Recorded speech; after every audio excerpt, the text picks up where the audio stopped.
Yeah. Been that dude, so they all better take heed. Got the haters going ghost, like they Patrick Swayze. I've been talking real shit, y'all been talking crazy. I've been on some new shit, y'all been acting lazy. I've been it, so my words are gon' make it float. I'm like dry ice mixed with alcohol in a bowl. Or below zero winter, go and grab a coat. What else can I say? The kid is just too cold. Never told a fib, was born just too bold. Never had to fold, but did break the mold. And as the story's told, if you didn't know, I'm running up the scope. This is DMO. Can you hear me? There's some of them minds, man, they better fear me. They need glasses, they can't see it clearly. I don't chase the money, it just like to come near me. Yearly, truly, my life is a movie. Took her on a date once, now she tryna groove me. I'm really that guy, they gon' have to sue me. Then had the juice, time to mix it like a smoothie. Groovy, they asked me how I get up, I told them had to start down. Found me some real ones, now I got a crew now. Met a loyal girl, 4 years later, that's my boo wow. And now I'm out here giving new sounds like boom pow.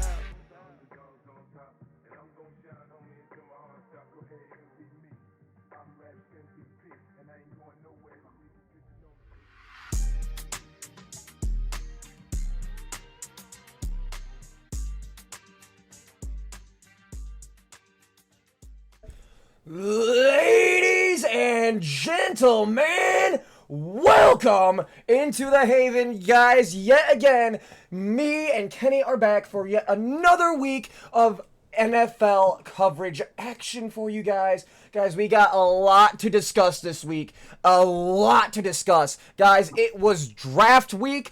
We obviously were not able to do the live stream reactions for the draft like we wanted. But that is why we are going to make today's episode a mega episode because, guys, again, we have so much to cover. There's been so much that has happened over the last week, and I cannot wait to cover it. Guys, again, this is the last weekly show you will be getting before we start going bi-weekly until the season starts. Once the season starts, we will be back on weekly. With the Helmet Haven, but just wanted to remind y'all that this is the last one of the weekly shows until the season. So, you know, like I said, we're going out with a bang, I guess. Kenny, anything you want to say before we get started? No, I think you covered everything. All right. So, guys, obviously, this week was draft week. Last week, Kenny and I, we did our mock draft. And Kenny, I have to say, if it weren't for the trade-ups and whatnot, I feel like our mock draft was actually almost pretty spot on. Yeah, like I obviously we got the first 4 picks right. I told you that the Patriots were going to take Drake May when we talked about that pick. I had a feeling that that's just the mold. I feel like we all knew the Patriots were gonna take Drake May. I know the Vikings were supposed to trade up and get a quarterback, and they only ended up trading up one spot to get J.J. McCarthy. So. And then ended up still getting an absolute slam dunk with their later pick on the defensive side. So definitely, very good, definitely. Very good job by them. Yeah, no, it was but definitely it's definitely been an eventful week in the NFL, guys. So, Kenny, where are we starting off on the docket for this week? So as of just an hour ago, former Lions DB Will Harris has signed with the New Orleans Saints. He is a former third-round pick. For those of you that do not know this guy, aka non-Detroit fans most likely, he had 246 combined tackles, 72 assists, 1.5 sacks, and 2 interceptions in his 5 years in Detroit. So guys, even after the draft is over, we still have free agency frenzy going on. Yep, there's still teams with holes, and they're going to try to fix them here after the draft. I also feel like now that we have the draft out of the way, like teams know what their holes are a bit more. Yeah. Next up is the Patriots have signed former Giants linebacker O'Shane Exims, I believe is his name. He also had he's pretty good tackler, was forced down the depth chart a little bit last year, but had overall with the Giants in 5 seasons. Mind you, they're the Giants, so you know there was a problem almost every week. 71 combined tackles, 36 assists, and 6.5 sacks is what he registered. For 2 of those years, he wasn't really on the field much. The other 3, he was decently around. So I say that's a solid depth piece for a Patriots team trying to move on without Bill Belichick. Yeah, it's we've definitely, like I said, guys, definitely interesting developments this week. And especially, like I said, the draft now that that's done is definitely going to shake things up even more, because again, these teams will know what spots they need to fill. They know where they need depth as well, because again, everyone knows what they've gotten in their draft now, so like they know what positions need depth too. So that could definitely play a factor into some of these trades and some of these free agency signings. Absolutely. Next up, we have the Miami Dolphins have exercised a 5th-year option on Jalen Phillips and Jalen Waddle officially now. I'm not surprised. Jalen Waddle has been a staple of that offense for years. The other guy I really haven't heard much about, but Jalen Waddle. I'm not gonna lie to you, is he's a pretty good fantasy receiver, and I feel like you constantly go on and on about how Tua's not shit without his weapons, and I feel like Waddle is definitely one of those upper echelon weapons that he does have. Yeah, if it was not for Tyreek Hill, he would be the undisputed wide receiver 1 of that team. Oh, I definitely agree.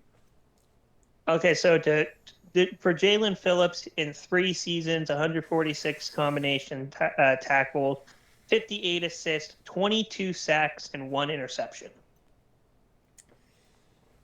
I mean, so definitely with a the piece for them. I mean, they did lose Christian Wilkins this offseason. So I feel like that might be them trying to bolster some of their defensive prowess.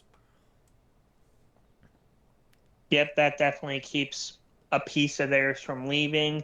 They lost a lot of power, I feel like, with some of the people they did lose, and we'll see how that defense stacks up without one of their better pieces being gone. But locking down one of the other big pieces is definitely a good thing for Miami as they try to compete with the other teams in the AFC East this season. I.e. the Bills. I mean, I really don't see anyone taking it from them. I know the Bills aren't as strong as they once were, but I mean, I still don't see anyone taking the throne other than Buffalo. Next up, we have news out of Kansas City.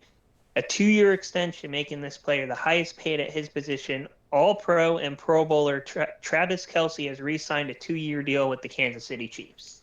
Again, you know what? Kelce was the producer all season for the Chiefs last season. And again, is probably the reason they won the Super Bowl.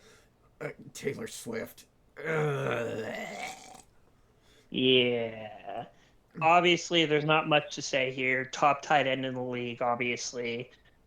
He's been doing it for a very long time now and has not shown much signs of slowing down. He slowed down a little bit last year, but he still barely missed the 1,000-yard mark. And that's because he chose not to play in week 18. So... yeah, no. And let me also clarify, guys. Again, we're not going to go on about this very long. We don't hate Taylor Swift because she's Taylor Swift. We don't like Taylor Swift because in one season, she saw more success than either of us have seen for our franchises in our lifetimes. So next up, we have the Patriots have signed have agreed on a contract extension with DT Christian Barrymore. He is one of their defensive linemen. Did really well the last couple seasons and what had been lost seasons for New England. So, New England securing another piece of that defense to keep that pretty talented group mostly together. Yeah, I feel like if there was a strong point on New England the last few years, it's been their defense. Bill Belichick was always a defensive coach. So I don't know how well the new coach is going to do as far as that goes. In my opinion, I feel like they hired a more offensive coach this time around. But You know what? It's going to be interesting to see because that defense did show promise last season.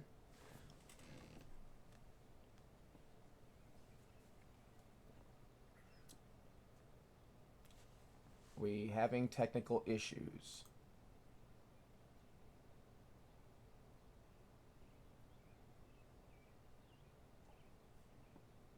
What happened? Sorry about that. Okay, there we go. Okay, next up, you and I kind of touched base on this earlier yesterday. The Cowboys have decided to reunite with Ezekiel Elliott. He was pretty good for them. Slowed down a bit the last couple seasons. We'll see if he does anything this year with the Cowboys with familiarity with the offense, and obviously one of Dak's better friends returns to the fold. Yeah, again, I remember when the Cowboys said they were going all in this season? Yeah. Remember that? It looks like they're going all out to me in the opposite direction. Yeah. Yeah. I mean, good job. You brought back in Zeke, but he's been a shell of his former self. Your running back room's still garbage. And your draft picks were okay. We're obviously going to touch more on that when we get to the main beef of the show. But obviously, you're not going as all in as you said you were. Yeah, no, clearly Jerry Jones does not know what he's doing. I feel like he's going senile. He might be. He might just be. We don't know what's going on with him, and we might need to get a CT scan in there at some point because this is just confusing. There's definitely something going on here. All right, next up we have actually a rookie camp news that's coming up this weekend. Oh, and also, guys, going back to the Ezekiel Elliott, as dumb as that move is, the Cowboys still aren't our fuck-ups of the week. So, rookie camp news. Tua's brother, Talia, I think I'm not even going to try to pronounce either one of the names, but Tua's brother is going to be participating in Seahawks rookie camp this coming weekend, looking to try to hopefully make the Seattle roster. For what position? Quarterback. So we got two quarterbacks with the last name Tagovailoa.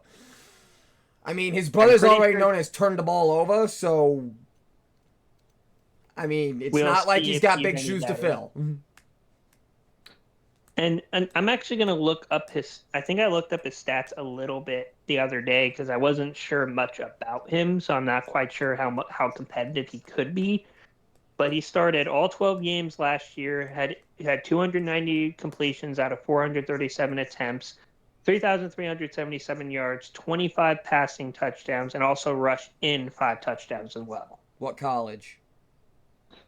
He was in the College of Maryland. Okay.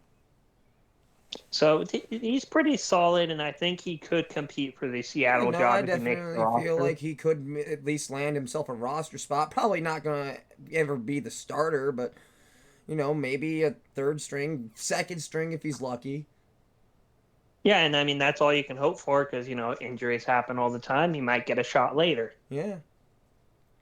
All right, next up, we have the news you and I spoke at length about the other day. And that's the shooting of Tank Dell, among others, at I believe it was some type of nightclub or party or something. However, obviously he was released same day. Minor injuries, is not expected to miss any time. Yeah, no, guys, again, this is just more senseless violence that we don't need in society. Tank Dell, our thoughts and prayers are going out to you and all the victims who may have been injured or even killed in that incident. It's a terrible thing to happen, and but you know what? We're glad that it's only minor, and you won't be missing any time. So you know what? We wish you a very quick recovery to all the ones still surviving, and again, our condolences to anyone that may have lost their loved ones. All right, next up we have former Bengals and Giants wide receiver John Ross. Many remember him from the 40-yard dash several years ago. Is looking to participate in Eagles rookie camp, again hoping to probably land a roster spot. I remember when John Ross was a big deal too. Yeah. Has never really put the piece together, but who knows? Maybe this is the run he Who does end up knows? getting. I mean the NFL. I mean with the development of the spring leagues that we as we've dubbed them, the UFL, the XFL, all the other leagues we've had over the last few years, where players have been able to develop in a organized sort of league. I definitely feel like that could play some factor. Again, I feel like these spring leagues are a great thing to happen for football. Okay, next up, this is just a few more fifth-year options being picked up. Jaguars are picking up Trevor Lawrence's and Travis Etienne's fifth-year options, and the Jets are also picking up guard Elijah Vera Tucker's fifth-year option as well. I mean, the Jaguars one that makes too much sense. Of course, they're gonna re-sign Trevor Lawrence. He's the best quarterback they've had probably Yeah, that's fair ETN enough. also a vital part of that offense. So you know what they And obviously, he being a solid guard that the Jets kept, obviously a smart idea when you have a 40-plus-year-old throwing the football, basically. So, yeah, especially when he's coming off of such a serious injury that took him out the right, entirety of last season. two undrafted players were signed after the draft, that being two actual former players' sons here in Tariq Owens, son of Terrell Owens, and Frank Gore Jr. also being signed. 49ers picking up Owens and the Bills picking up Gore. I feel like this could be fun. I've seen some of Frank Gore Jr.'s clips, and the dude's a fucking beast. Okay, like this kid is. You thought his dad was big? Oh, you ain't seen nothing yet. This kid is huge. Yeah, and that's quite something when most of us probably that are watching now were still kind of around when, their dads were dominating the league, and let's see if their kids can do the same. I definitely feel like Frank Gore Jr. could have a future in the NFL. I mean, if you've seen any of his clips, dude, the kid is a monster.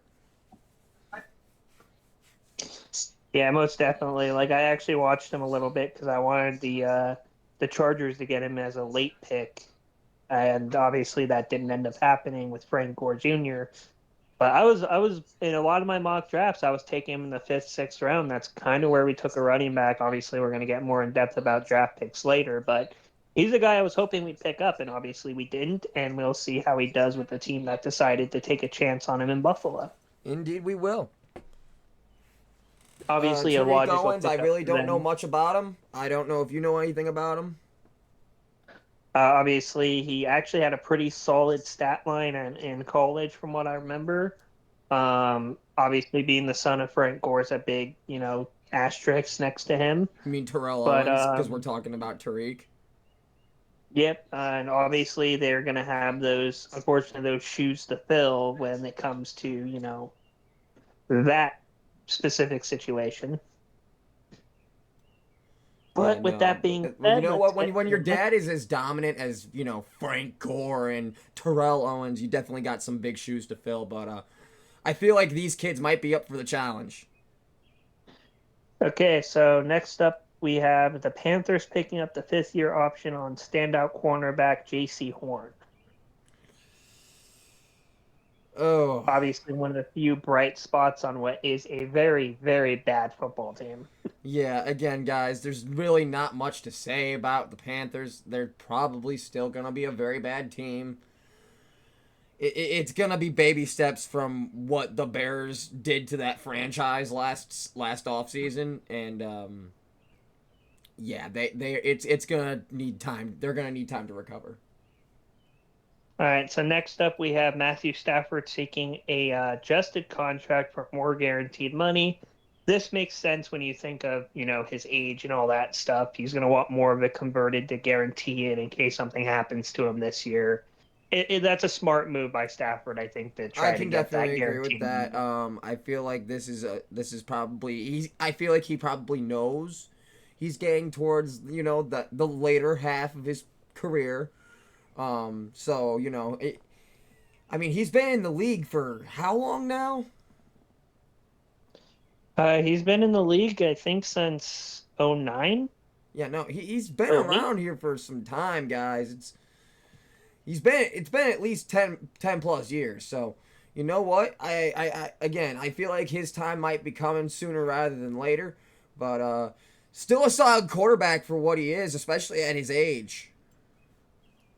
Yeah, you expect by this point, especially someone like Stafford, who didn't get nearly as much attention as other quarterbacks got, to kind of, just start falling off, but he stayed pretty consistent with how he plays even now. So pretty impressive by him for Yeah, no, sure. and Obviously, I'm not gonna won a ring lie, with the Rams, he's a tough son of a bitch too. and obviously he got that ring a couple years ago, and so if he decides to hang it up next year, then he's achieved what he wanted to achieve. Yeah, no, that's every player's dream is, you know, win a Super Bowl. If you can win multiple, that's even better. But that's every kid's dream when they grow up playing football is, you know, I want to win the Super Bowl. Yep, and he got to, and it took him a while, and unfortunately for him, he couldn't do it with the Lions, but nobody has ever been able to. But he was able to do it for the Rams, so hang your hat up on that when you decide to hang it up, Stafford. All All right, right, what's next our up, we next have some piece? contract extensions, actually. The Philadelphia Eagles have extended A.J. Brown to a 3-year deal worth $96 million. Another weapon that Jalen Hurts is going to need for that offense to keep running. AJ Brown, when they got him from the Tennessee Titans, he was already a solid receiver there, and when I started seeing him play with Tua, he only got better. Guys, I'm not gonna lie, for all you fantasy players out there, he might be, you know, one of those, you know, fourth round steals that you might be able to get your hands on if you're lucky. Most definitely. I did hear I don't see it here right now, but I do remember they have also, I think, extended Devontae Smith as well. So wide receiver 1 and 2 in Philadelphia remain there for at least the next couple of seasons. All right then. Next up, we have the Lions have extended star Amon-Ra St. Brown to a 4-year deal worth $120 million. That's the wide receiver one in their room. I'm not surprised. He is a big piece of what makes that offense work when it does work. So Amon Ra again, guys. I don't know what there's to say about Amon Ra that hasn't been said already. He's definitely the kid has hands. All right, enough said. And they call him the sun god for a reason. Yeah, he is. Yeah. All right, next up, another Lion secures a bag, 4-year, $112 million for left tackle Penei Sewell. Keeping Jared Goff's blind side protected for another 4 seasons is going to be probably crucial for the Lions if they want to continue this I success feel they've like had he's under him. probably one of the upper echelon offensive line players in the league. So Definitely, if you consider it by position, he's got to be a top 3 or 4 left tackle, probably, if not the best left tackle. you know, he's definitely up there. All right, so let's see what else we got here. The Ravens have reached a contract extension with wide receiver Rashard Bateman, which keeps him in Baltimore until the 2026 season.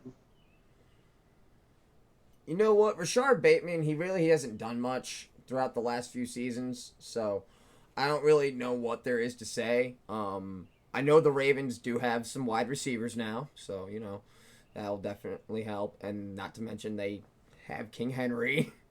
So again, the Ravens are going to be a hard team to stop, but not much to say on Bateman. He just hasn't done much the last couple of seasons. Yeah, and going back to Amon-Ra St. Brown for just a second, for those that don't understand just how good Amon-Ra is, he was targeted 164 times, 5th most in the NFL. He caught 119 of those, which was tied 2nd in the NFL. He had the third most receiving yards with 1,515.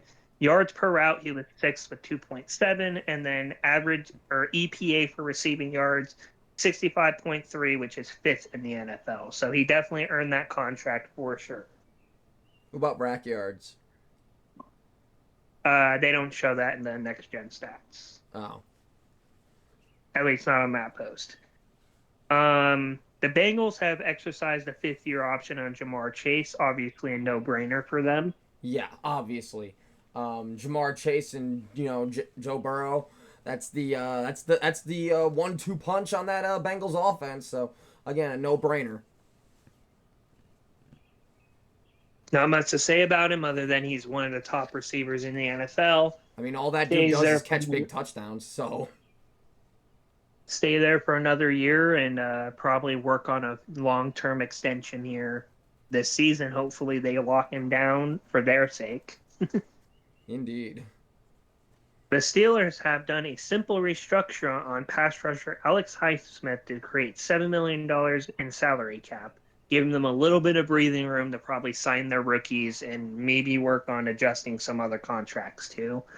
Highsmith, it feels like when you and I were talking about Pittsburgh the other day, I feel like a lot of people, including I think yourself, forgot that Highsmith was there. Yeah, he's definitely one of those background guys, but he's definitely one of those guys that also does his job and he does it well. But he just does it quietly back in the background. To put it into perspective, he has he's played 66 games, so I think he's played all but 2 that he's been on the team for. 242 total tackles, 148 solo, 94 assists, 29.5 sacks, 8 forced fumbles, along with 3 interceptions. A perfect foil for the monster known as TJ Watt. Indeed. Let me see what else we got going on. We already talked about Amon-Ra St. Brown. 77 mil of that 120 is guaranteed, by the way. I forgot to mention that part. Let me see what else. There's definitely obviously we gotta talk about this. The Broncos have acquired Zach Wilson and a 2024 seventh for a 2024 sixth from the Jets. Obviously, not much to say here since they obviously did draft Bo Nix. Whether Bo Nix or him starts, obviously, we don't know. Pretty sure Bo Nix will, but yeah, Zach obviously Wilson. not much. It was with the Jets. That's you think something they just had Russ's old jersey and said, "You want to recycle this?" Obviously, there's a chance he might start a few games. We don't know yet, but likelihood is he's going to be backing up Bo Nix for all of this coming season. Unless Sean Payton decides for some dumb reason that somebody on that roster can actually teach him something, which I don't think there is somebody who can. Let's see what else is going on, because that one didn't have to do much talking, especially if this was a draft class that they didn't draft a quarterback, we would have been more in depth about that, but they drafted one, so we kind of know what's going to happen there. Yeah. The NFL has restated Eagles cornerback Isaiah Rodgers, who was suspended for the 2020 season for violating the NFL's gambling policy. He may now participate in all team activities, effective immediately. Well, you know what? Good for him. Let's be honest. That's a dumb rule that I've ever had existed to begin with. I agree. As long as players aren't betting on themselves, I don't see what the issue is. If they want to gamble on other sports, what's the problem?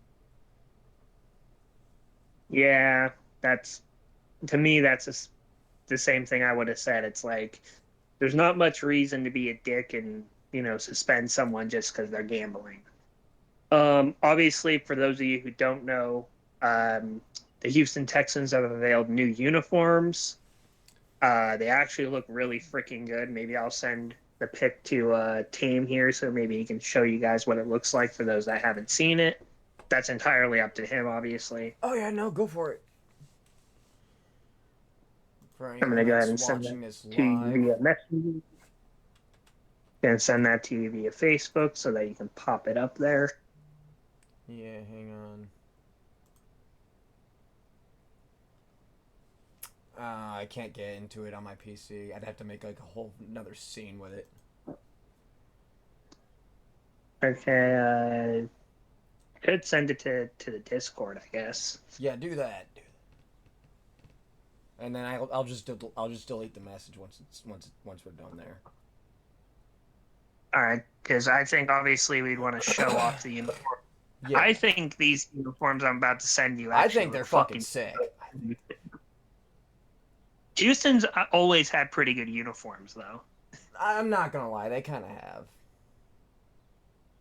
All right, so I'm about to send it to Discord so that you can show the audience what they're going to be working with. I'm just going to send it directly to your messenger on here. Go for it.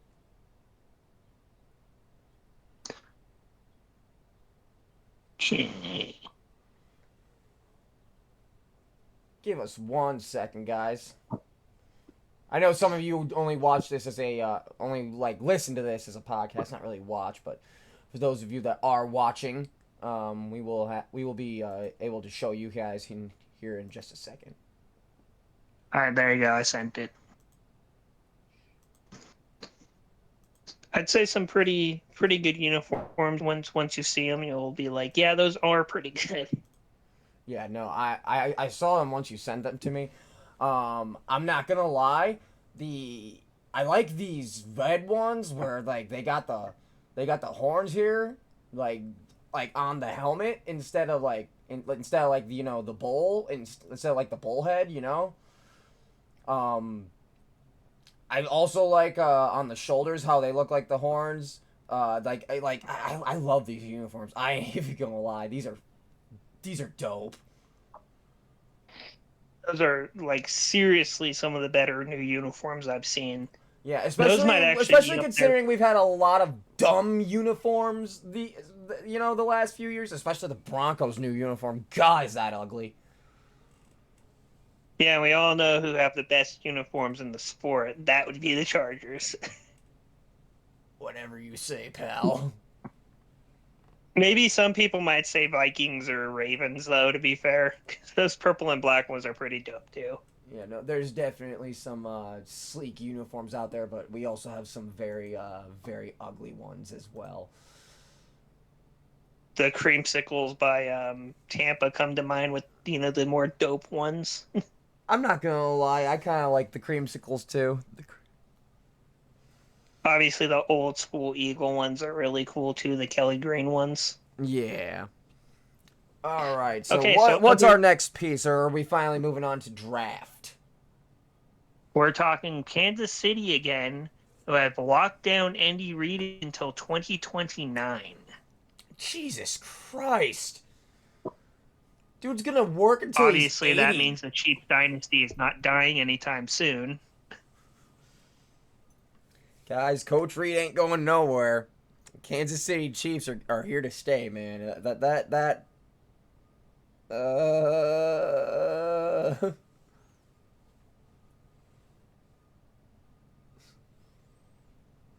But honestly, in the end, good for Coach Reid. Obviously, I do like Andy Reid. He's a great coach. Did we lose Kenny again?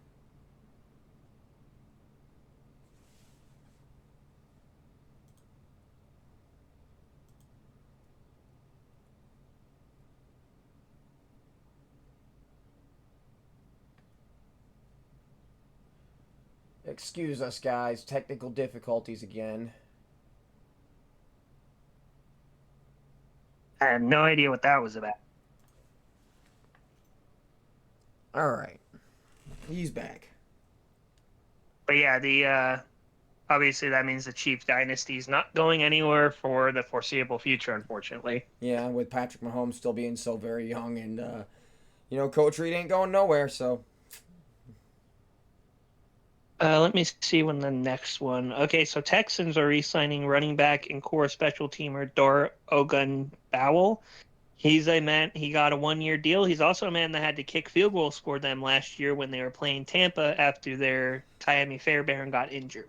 I remember that. That was actually kind of funny. And he actually made the field goal too. That's what's actually even more funny about it. Yeah, I know, right? Next up, we have Dak Prescott talking about his Cowboys related drama. Right now, it's with the Dallas Cowboys. It's where I want to be, and that's where I am, and that's the focus. And after the season, we'll see where we're at in the future, what the future holds.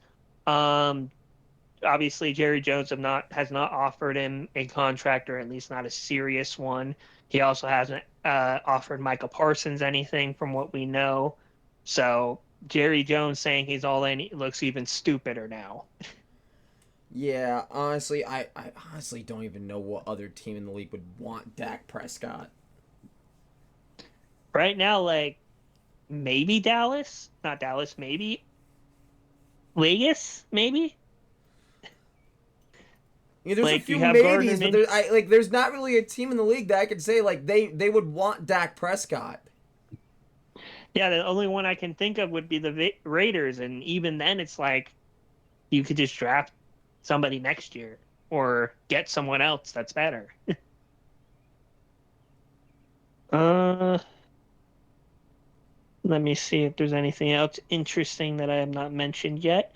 I do want to bring up, when it comes to Patrick Mahomes, he showed up on Raw along with Logan Paul's entourage, That and was fucking stupid. actually punched JD McDonough in the face with three Super Bowl rings. Logan Paul did, obviously not Holmes. Which, by the way, I know this is a football podcast, but damn, can JD McDonough sell? Agreed, but I feel like the whole thing was stupid. Yeah, I think it was stupid too. I'm even more irritated because, like, Braun Strowman could have put him through an announce table, and that would have been awesome.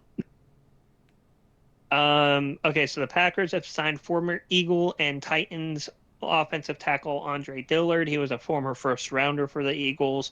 I think he played okay for the most part, but due to their salary cap, he had to be let go, and here we are. Yeah, not much to say on that. Okay, so the other people who have also been reinstated after the gambling policy was Lions wide receiver Quintez Cephas, CJ Moore, D lineman Demetrius Taylor, wide receiver Shaka Tony. Oh no, there's another Tony in the league. He probably sucks too. And Rashad Berry. So more reinstatements of a stupid rule in the league. Yep. Let me see. I think we're actually done with all the new news that has come out. I actually do have one. Excuse me. I do have one more piece that I want to talk about. Guys, the NFL has officially allowed the use of Guardian caps in game this season. This is another thing that they're going to use to pretend like it prevents concussions. If you guys know anything about concussions and CTE, though, it really doesn't. They can pad your head all you want until they pad what's in your head. Concussions are always going to happen. So, again, I don't know how many players are going to really wear the Guardian caps, but you know what? It's something that the NFL says will improve player safety, so let's see how it goes. All right, next up, I think we were talking about adding this kind of late, but I feel like this would be a good place to insert it in. We're going to talk about some quarterbacks here that we both have probably heard a lot about that were in similar-ish situations. We're going to talk a little bit about two quarterbacks that were failed by their teams by the name of Justin Fields and Mac Jones. And guys, I'm not going to lie. Me and Kenny both, we lived through the whole evil Patriots dynasty. We don't like saying that the Patriots failed Mac Jones, but when you look at it from a logistic sort of perspective, guys, a lot of the players from the 2021 draft i.e. Mac Jones, Justin Fields. I might even throw Zach Wilson in there. These guys were failed by their teams. They never really cared to build around these guys. Obviously, Justin Fields probably got the shortest end of the stick with, he's gone once the Bears finally are done rebuilding. And they said, nah, fuck off, Justin. Mac Jones, the Patriots never did a damn thing to help that kid. And the kid showed promise in college. Same thing with Justin Fields, guys. And I feel like a lot of these teams out there are trying to just land the next Patrick Mahomes. We need to win now. What have you guys been doing the last few seasons then? Like, I remember when there was a time when you would draft a quarterback and you would build around that quarterback and you would stick with that quarterback. You would find out what that quarterback needs to succeed. Now teams are going through quarterbacks like they're chump change because they can get the next they can potentially land the next Patrick Mahomes for even cheaper.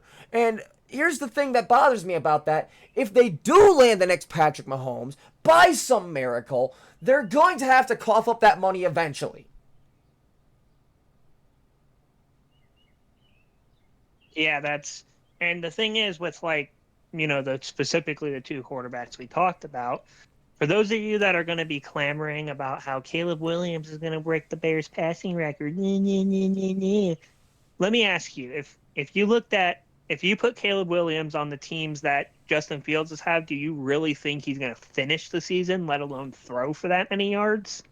Do you think he's even going to be a first stringer in that offense? Hell no. Had Caleb Williams been drafted last season, in his what I think this year was his junior year, and he got drafted. I believe so. Yeah, no, sophomore. If he had been drafted as a sophomore, guys, by the Bears, no, he wouldn't have been shit. And again, this is just another case of teams rolling the dice, hoping to land the next Patrick Mahomes because they need to win now. They're not trying to build around any guy that they sign, because if that guy fails, well, on to the next. No, these teams need to work with what they have. The Bears especially, there was no reason to trade away Justin Fields. They had by far the most cap space in the league. And not to mention, they still had the 5th-year option. They still had one more year before the 5th-year option. It's just, I don't know. It blows my mind. And I feel like a lot of it is due to the age of social media. Yeah, because the simple fact of the matter is, you're going to build this offense, and trust me, it doesn't matter if you have Justin Fields or Caleb Williams in there. Justin Fields arguably is a better quarterback, in my opinion, than Caleb Williams is at the moment. Plus, his teammates have already rallied around him. Whereas some of the teammates already, I'm pretty sure, want to punch Caleb in the face before he even stepped in the building. I don't like Caleb. He's a cocky son of a bitch. Bears fans are going to suck him off because, again, they're going around their cycle again. Hey, we got our new QB. He's going to break the curse. I wouldn't be surprised if Montez Sweat ends up punching him in the jaw and breaking it like Geno Smith, because he's a cocky son of a bitch, and he's going to talk shit to one of them, and they're not going to like it. And Montez is a big fucking dude, too. The shitty part is, dude, I actually like Rome Odunze. Like, I want to like the Bears because I like Rome Odunze. But, God, I just cannot stand Caleb Williams. See, by the way, guys, this is all tying into a later segment where we're going to be where Nick is going to be officially fully dropping the Bears and picking up the backpack of a new team. that'll be one of the last couple segments, though, obviously. But you all knew he already dropped the team, but this will be his official announcement of who he's going to be rooting for instead moving forward. Yes, indeed, because every football fan needs a team to root for. And again, guys, I wasn't a Bears fan by choice. I was a Bears fan because I was raised in a house where my parents were Bears fans. And if you weren't a Bears fan, we're gonna kick you out of the house. All right, one more piece that when it comes to this too, with Mac Jones, what people do not understand is he already was in a pretty bad situation because he was basically going to be looked at as the heir to Tom Brady, which as soon as you're kind of already looked at by their fan base, let me clarify that, by the fan base, he was already set up to not do as good or to already have a high standard that he was probably not going to be able to hit as it was. But then you have with the Patriots fans dubbing him as the heir to Tom Brady, it's like the Bears fans dubbing Caleb Williams as their curse breaker. Guys, they're dubbing him as, oh, he's this generational talent. Guys, how often when players are hyped up to be generational do they actually succeed? Patrick Mahomes was a boomer bust quarterback. Tom Brady was a fucking 6th round pick. Like, guys, none of these generational talents were ever hyped up to be generational. That's another thing that bothers me.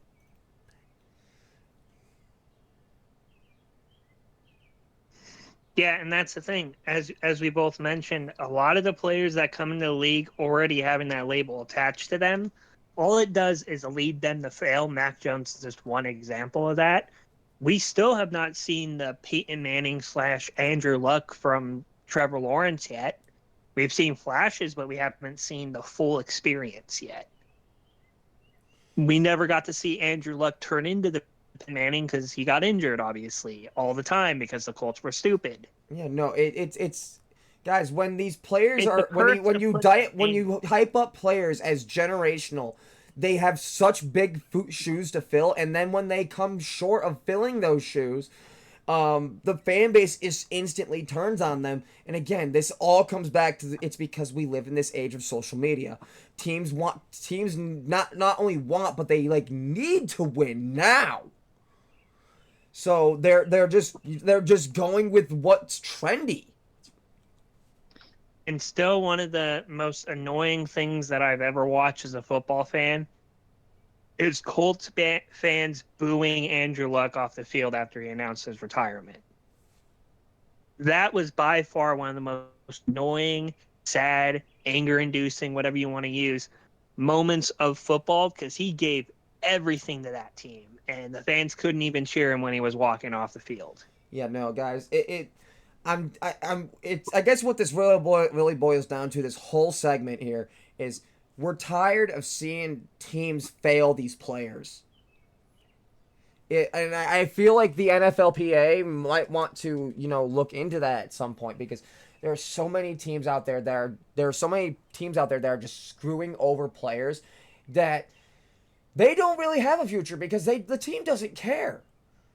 Mac Jones, Justin Fields, hell, I'm gonna throw Zach Wilson in there, guys. Oh, I know this is more of a boundary thing, but if you look at it, the Chargers haven't really done much for Herbert either. He's just a good enough talent to still get by. Yeah, again, guys, these teams are failing these quarterbacks because quarterbacks are expendable, guys. We can go out and draft a quarterback next season. And the thing with it, almost every quarterback's being failed right now. There's not a lot of quarterbacks that have the entire team around them and they're being looked after well. And when they're asked about something, they get it, that type of thing. If you can probably only name maybe Lamar on the bridge for Lamar, Burrow, Mahomes, there's probably only 2 or 3 others you can put that their team genuinely has done all they can for them. Everybody else, it's like they kind of do a little bit or they do nothing for them. Yep. It really. But the thing is, if you're not going to take care of your quarterback, don't label them as the most important position on the field if you're not going to treat them like it. For real, like that's another thing. Like the quarterback is viewed as the most important position on the team, the entire roster. If you're not gonna if you're not gonna take care of him, why? Why draft him? Why ruin this player's future?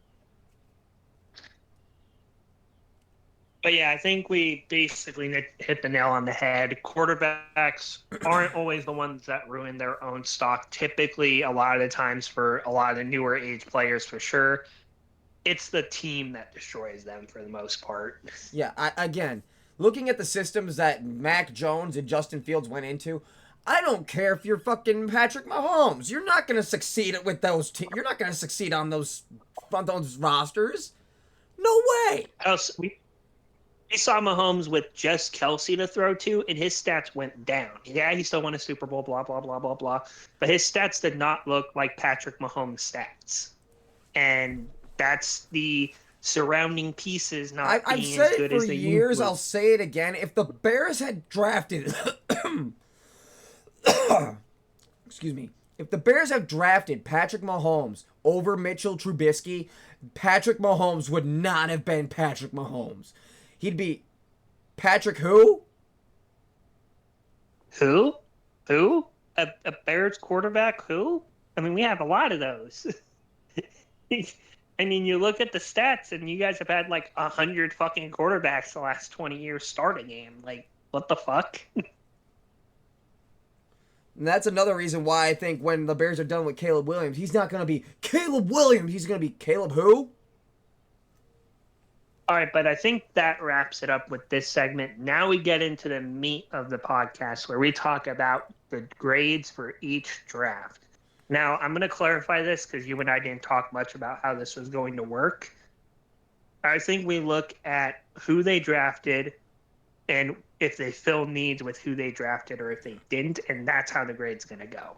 I definitely obviously agree with that. A lot of because there's obviously guys, a lot of I also teams do that... want to preface this. This is just initial reaction grades. The only thing that can truly prove how well these draft picks were is time. And like I said, this is based on who they picked, not so much where they picked them at, but that does come into play a little bit. And if it fills a need, that's mainly what these grades are going to reflect.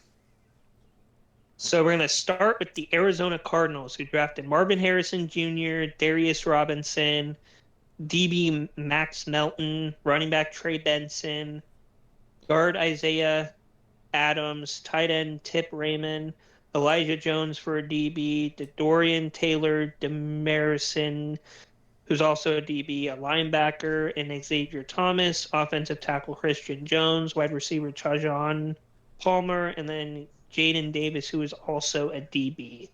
Obviously, the Cardinals are one that gets a lot more leeway with their grade, I think, because they have a lot of needs. So I honestly think unless they spent one on a quarterback, they were probably going to have a good grade regardless. Yeah, probably. There's a lot of work that this team does need to do. So I don't know. I'm probably going to give them probably a B.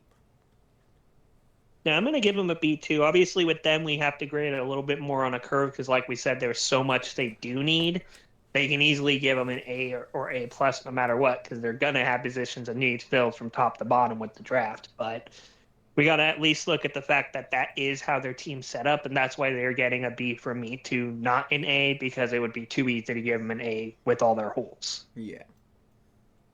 Next up, we have the Atlanta Falcons, who obviously the most laughable pick being Michael Penix Jr., Rook Horio, who's a DE, outside linebacker, Trice, DN Dorless, linebacker JD Bertrand, running back Jace McClellan, I think that's how you pronounce his name, wide receiver Casey Washington, and defensive end Zion Lodge. Obviously, I'm going to give them probably a C or C minus.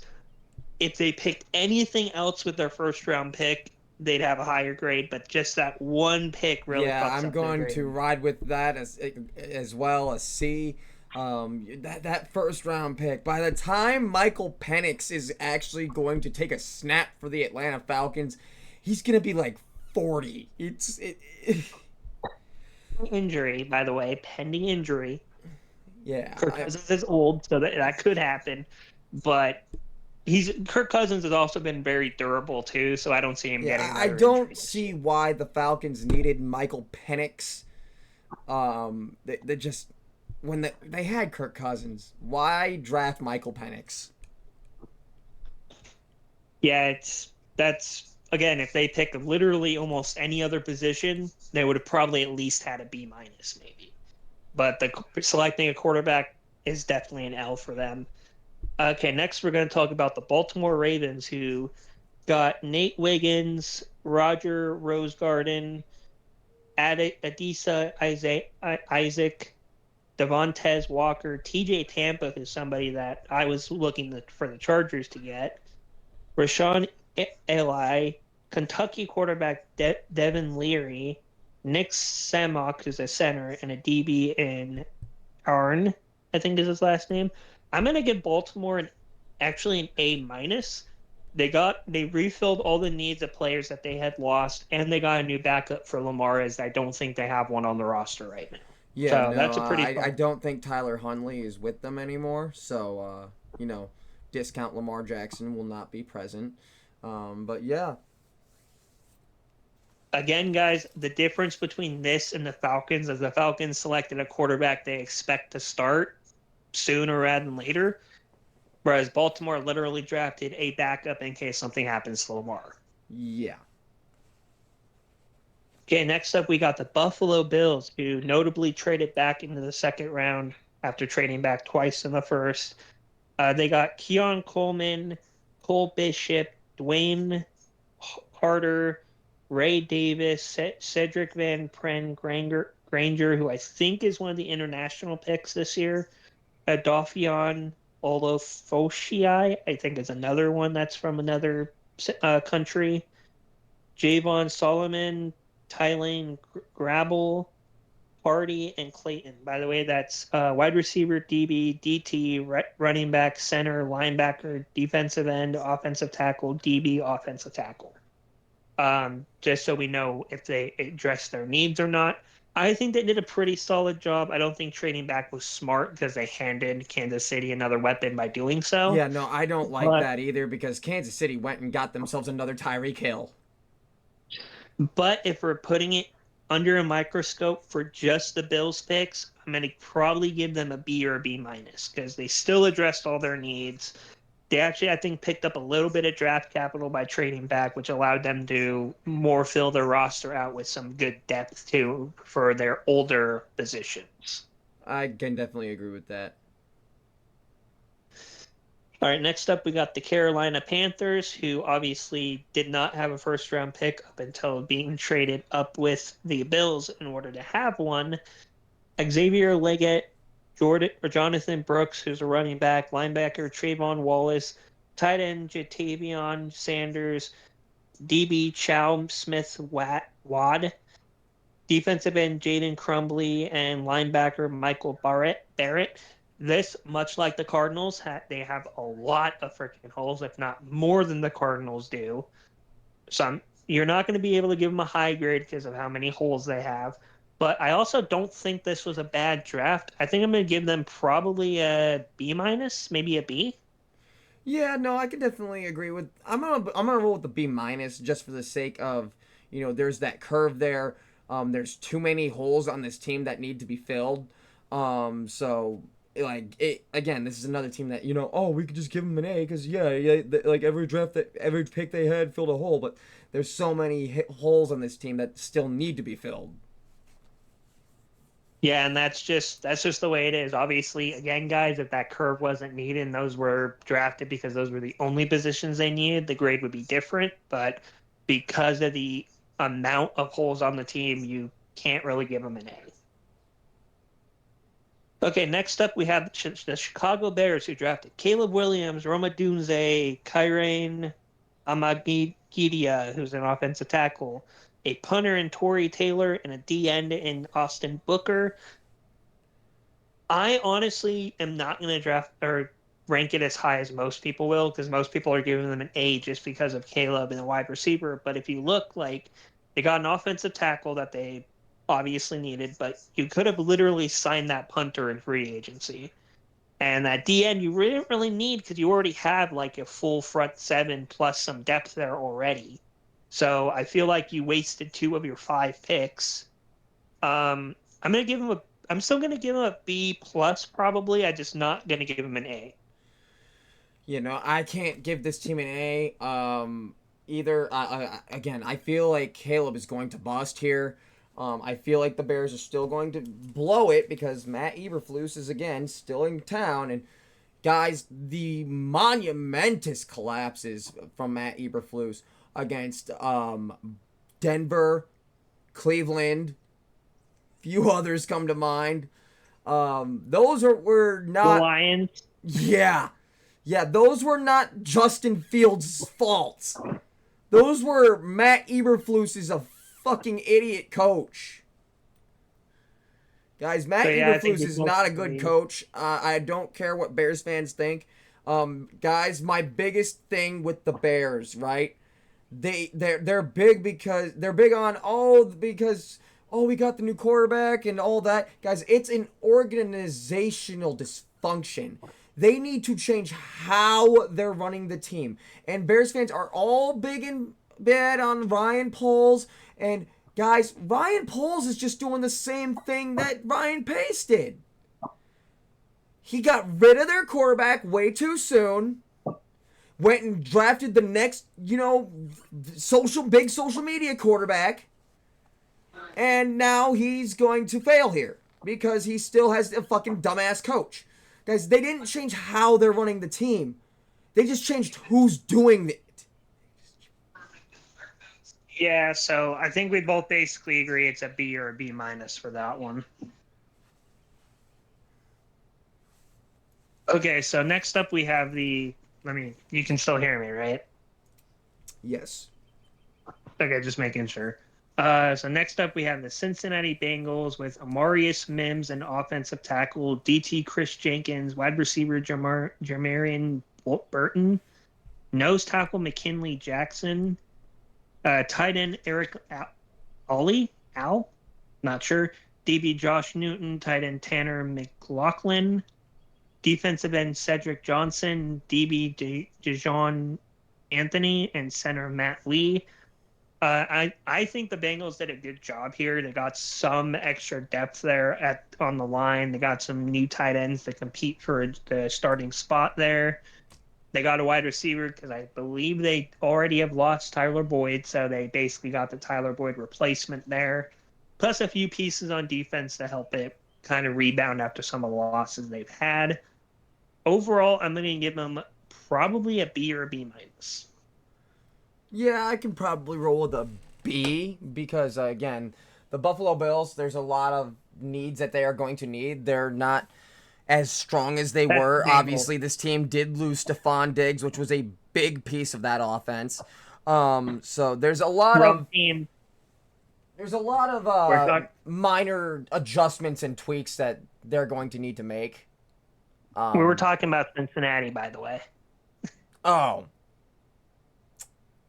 I thought we were still on Buffalo. No, he passed Buffalo because Buffalo was before the Bears. So.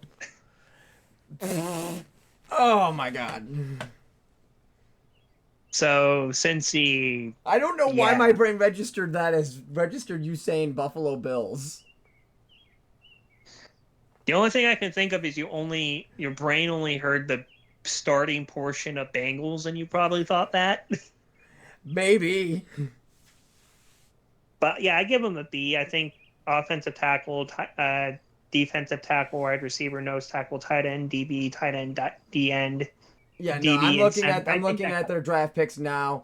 Again, I had the Bills draft picks up. I'm a fucking idiot. That might be another reason that I might have registered that. But yeah, I'm still actually gonna stick with the B because they definitely filled some needs that they are going to need. Obviously, Joe Mixon is gone from that team. Joe Mixon now with the Houston Texans.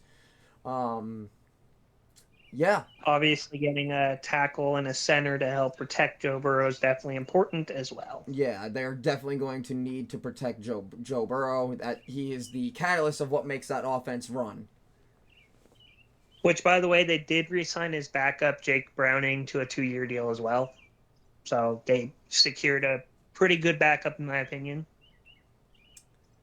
Okay, Cleveland Browns are the next team we're going to talk about, who's get a DT and Michael Hall Jr. and a guard, Zach Zinter, wide receivers, Jameer Thrash. I don't know why they did that because they have like 5 receivers already, but whatever. Linebacker Nathaniel Watson, DB Miles Harden, and DT Jaywan Briggs. Um, by the way, I do believe they either re-signed or pick up an option on one of their DBs that are like one of the top ones in the league, so that's pretty cool by them. But they only had 6 picks. They didn't have picks until the 54th overall. So that kind of comes into play, though that's also their fault for being an idiot in trading away the farm for Deshaun Watson. So that also has to come into Yeah, play. no, like Um, that Deshaun Watson trade is definitely coming back to haunt them right now. I I'm don't going to know. give them a C. Yeah, I'm gonna roll with that too. I just feel like with Deshaun Watson under center, I don't know how well this team's future is looking. Let's put it this way: the Browns are going to have to talk to the Saints about how to manage their fucking cap because they're going to need to this coming offseason. They're going to have a lot of money owed to Deshaun. Yeah, But yeah, it, that's it's pretty not looking good for easily. the Browns offense. Browns defense looks good though. Yeah, Browns defense is still going to be a top in the league. It's can the offense make scores out of what the defense gives them, and who knows. All right, next up, we got the Dallas Cowboys with offensive tackle Tyler Guyton, defensive end Marshawn Neeland, offensive guard Cooper Debe, linebacker Lou Fosu, DB Keelan Carson, wide receiver Ryan Flournoy, offensive tackle Nathan Thomas, and DT Justin Rogers. The Cowboys are in a weird spot considering their draft class. We obviously already talked about them talking about being all in, all that stuff. But if we're putting a microscope over just their draft class, it's not that bad of a draft class. Yeah, no, overall they did not have a bad draft. Again, this team did claim they are going all in, as we all know, but it doesn't really seem like they're going all in. But overall, they did not have a bad draft. I'm going to have to give them probably a B. Just solid all around draft. They filled some needs, and we're gonna have to see if this team is still a team that's gonna make the playoffs every year. But I just a lot of questionable other moves from the Dallas Cowboys. We're smart by bringing in offensive tackle to replace their departed one that went to the Jets. They obviously brought in a guard and another tackle to bolster the offensive line, at least even if it's just depth, giving them some options there in case somebody goes down, because their offensive line is really freaking old. Yeah. Um, By the way, they I also figured out brought in a why I had line. the Bengals and Bills confused. As you know, that we did the Bills before the Bears, and I didn't need to pull up the draft picks for the Bears because I was already familiar because everybody's been posting them on my social media. So I forgot to skip over. And they also got a linebacker to replace Leighton Vander Esch. So yeah, I'm going to say it's a B as well. Next up, we got the Denver Broncos, who selected Bo Nix, a linebacker, and Ellis, a wide receiver, Troy Franklin, a DB, and Chris Drain, a running back, and Audric Estima, wide receiver, Devani Vele, and offensive guard, Nick Gargulio. Pretty good draft class, I'd say. You brought in a couple wide receivers. By the way, interesting to note that the Bo Nix and Troy Franklin were both from Oregon, so they keep a quarterback wide receiver connection together. Pretty smart by the Broncos, not going to lie. They brought in a guard as well to help protect for Bo Nix. Whether Bo Nix starts or not, we'll see. But I'd say the Broncos have a pretty solid draft class. I don't think they necessarily need to draft a running back as they already had 2 pretty good ones on the roster, if I remember correctly. And the linebacker is a bit of a coin flip because I do think they lost their linebacker. Obviously, they need a quarterback. So I'm going to give them probably a B here.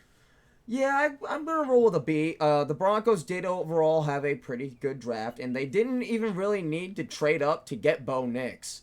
I feel like Yeah, Bo they Nix traded up one is. spot, if I remember correctly. Yeah, no, they didn't really need to trade up all that high. So, Wait, no, the Broncos didn't even have to trade up. They got to sit there at 12 and still get their guy. yeah, exactly. Like they like honestly, that might have been their biggest steal is they got their quarterback, and they didn't even have to trade up. So, guys, I'm gonna have to give them a B. I don't think I can give them an A just because there's too many holes on this team. But you know what? I'm excited to see how Bo Nix does as their starter. Yeah, so am I. I mean, obviously, I said this in a other stream I was in yesterday. I want to see Bo Nix do well only because it'll help Herbert beat the allegations that Oregon quarterbacks cannot be good in this league. All right, so next up we have the Detroit Lions who get DB Terrion Arnold, another DB in Enos Rackstraw Jr., which I think is another good steal in the draft in my opinion. Offensive tackle Giovanni Manu, running back Soyan Vaki, which I think is just a depth guy in case somebody gets hurt. DT Makai Wingo, and offensive guard Christian Mahogany. This is actually a pretty decent class, and pretty funny fact, by the way. The Lions jumped the Packers for a second year in the row and took a DB they wanted twice. I know. I love how bad the Lions are just flipping it off to the Packers that they won the division. Yeah, they have basically cut the Packers twice now in back-to-back drafts, and it's hilarious. Yeah, no, Packers fans are feeling it right now. Now, as for what I'd grade this draft, they needed DBs, and I think we had Rackstraw going to them at DB too, if I remember correctly. But we had him going in the first round, not the second round. So Yeah. there's that. But I do think this deserves a B or B plus. Two DBs in a room that desperately needed them, a guard and a tackle to give some depth to the O line, so they're Hell, not left, I would bother to give high and this one dry. an A. Again, this is a team that does not need to fill a whole lot, and they're just making minor tweaks. Guys, the Detroit Lions are showing a lot of promise for their future. I'm gonna say A minus. I think that's a good middle ground between what we both said. Yeah, I can roll with Um, A minus. because again, they didn't have that many holes, and they did a good job just tweaking some of the parts to make the team a little bit better. It's really And I just want to fine kind of tuning say, at this point for that team. honestly, what's funny is you being a former Chicago fan, but now you're outside the division. Now you can actively root for them to do somewhat good, especially with how they are built, and their coach is very likable too. Yeah, no, yeah, guys. Even when I was still, miserable, I was. Guys, I'm not gonna lie. I wanted to see the Lions do well last season. I did, and they did. You know what? I'm not gonna lie. I was very happy for them. All right, next up we got the Green Bay Packers, your dreaded rival of 20 plus years. And I still fucking They hate get them. Jordan Morgan, a Doggy Cooper, which is a left linebacker, a DB in Javon Bowler, running back Marshawn Lloyd, linebacker Tyron Hooper, DB Evan Williams, center Jacob Monk, DB Kitten Orlando, offensive tackle Travis Glover, quarterback Michael Pratt, and then DB Kalen King. Obviously, with the Packers, they were going to take some linemen to bolster up a line that I think lost a few pieces because they had to cut them to the salary Including David cap. Bakhtiari. Marshawn Lloyd is a good running back to pick up. They obviously have Josh Jacobs now, but you always want to have a complimentary back. And they got that complimentary back at pick 88, so it's pretty good value as well. And obviously, they bolstered up a few depth pieces in the defense, too. I'm going to give them probably a B or B minus. I don't think they did as good as the Lions, and I do think there's more they could have done. Yeah, I can roll with a B. The Packers are still gonna be a solid team. I feel like Matt LaFleur is just a good coach. So I feel like the Packers are still gonna be competitive. Might not win the division. Again, the Detroit Lions are just looking very, very good right now. Yeah, the Packers are still going to be competitive in the NFC North. All right, next up we got the Houston Texans, who pick up DB Kamari Lystro, OT Blake Fisher. Who remembers the other Fisher that was picked up a while ago? That guy was bad. DB Kalen Bollick, tight end Cage Stover, linebacker Jamal Hill, running back Jahar Jordan, DE Solomon Bird, DT Marcus Harris, offensive guard Ladarius Henderson.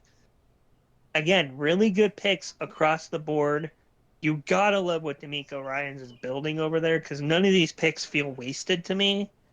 I'm gonna actually give them the first A+ of the draft. Yeah, no. D'Amico Ryans definitely knows what he's doing. Hang on, I just got a message.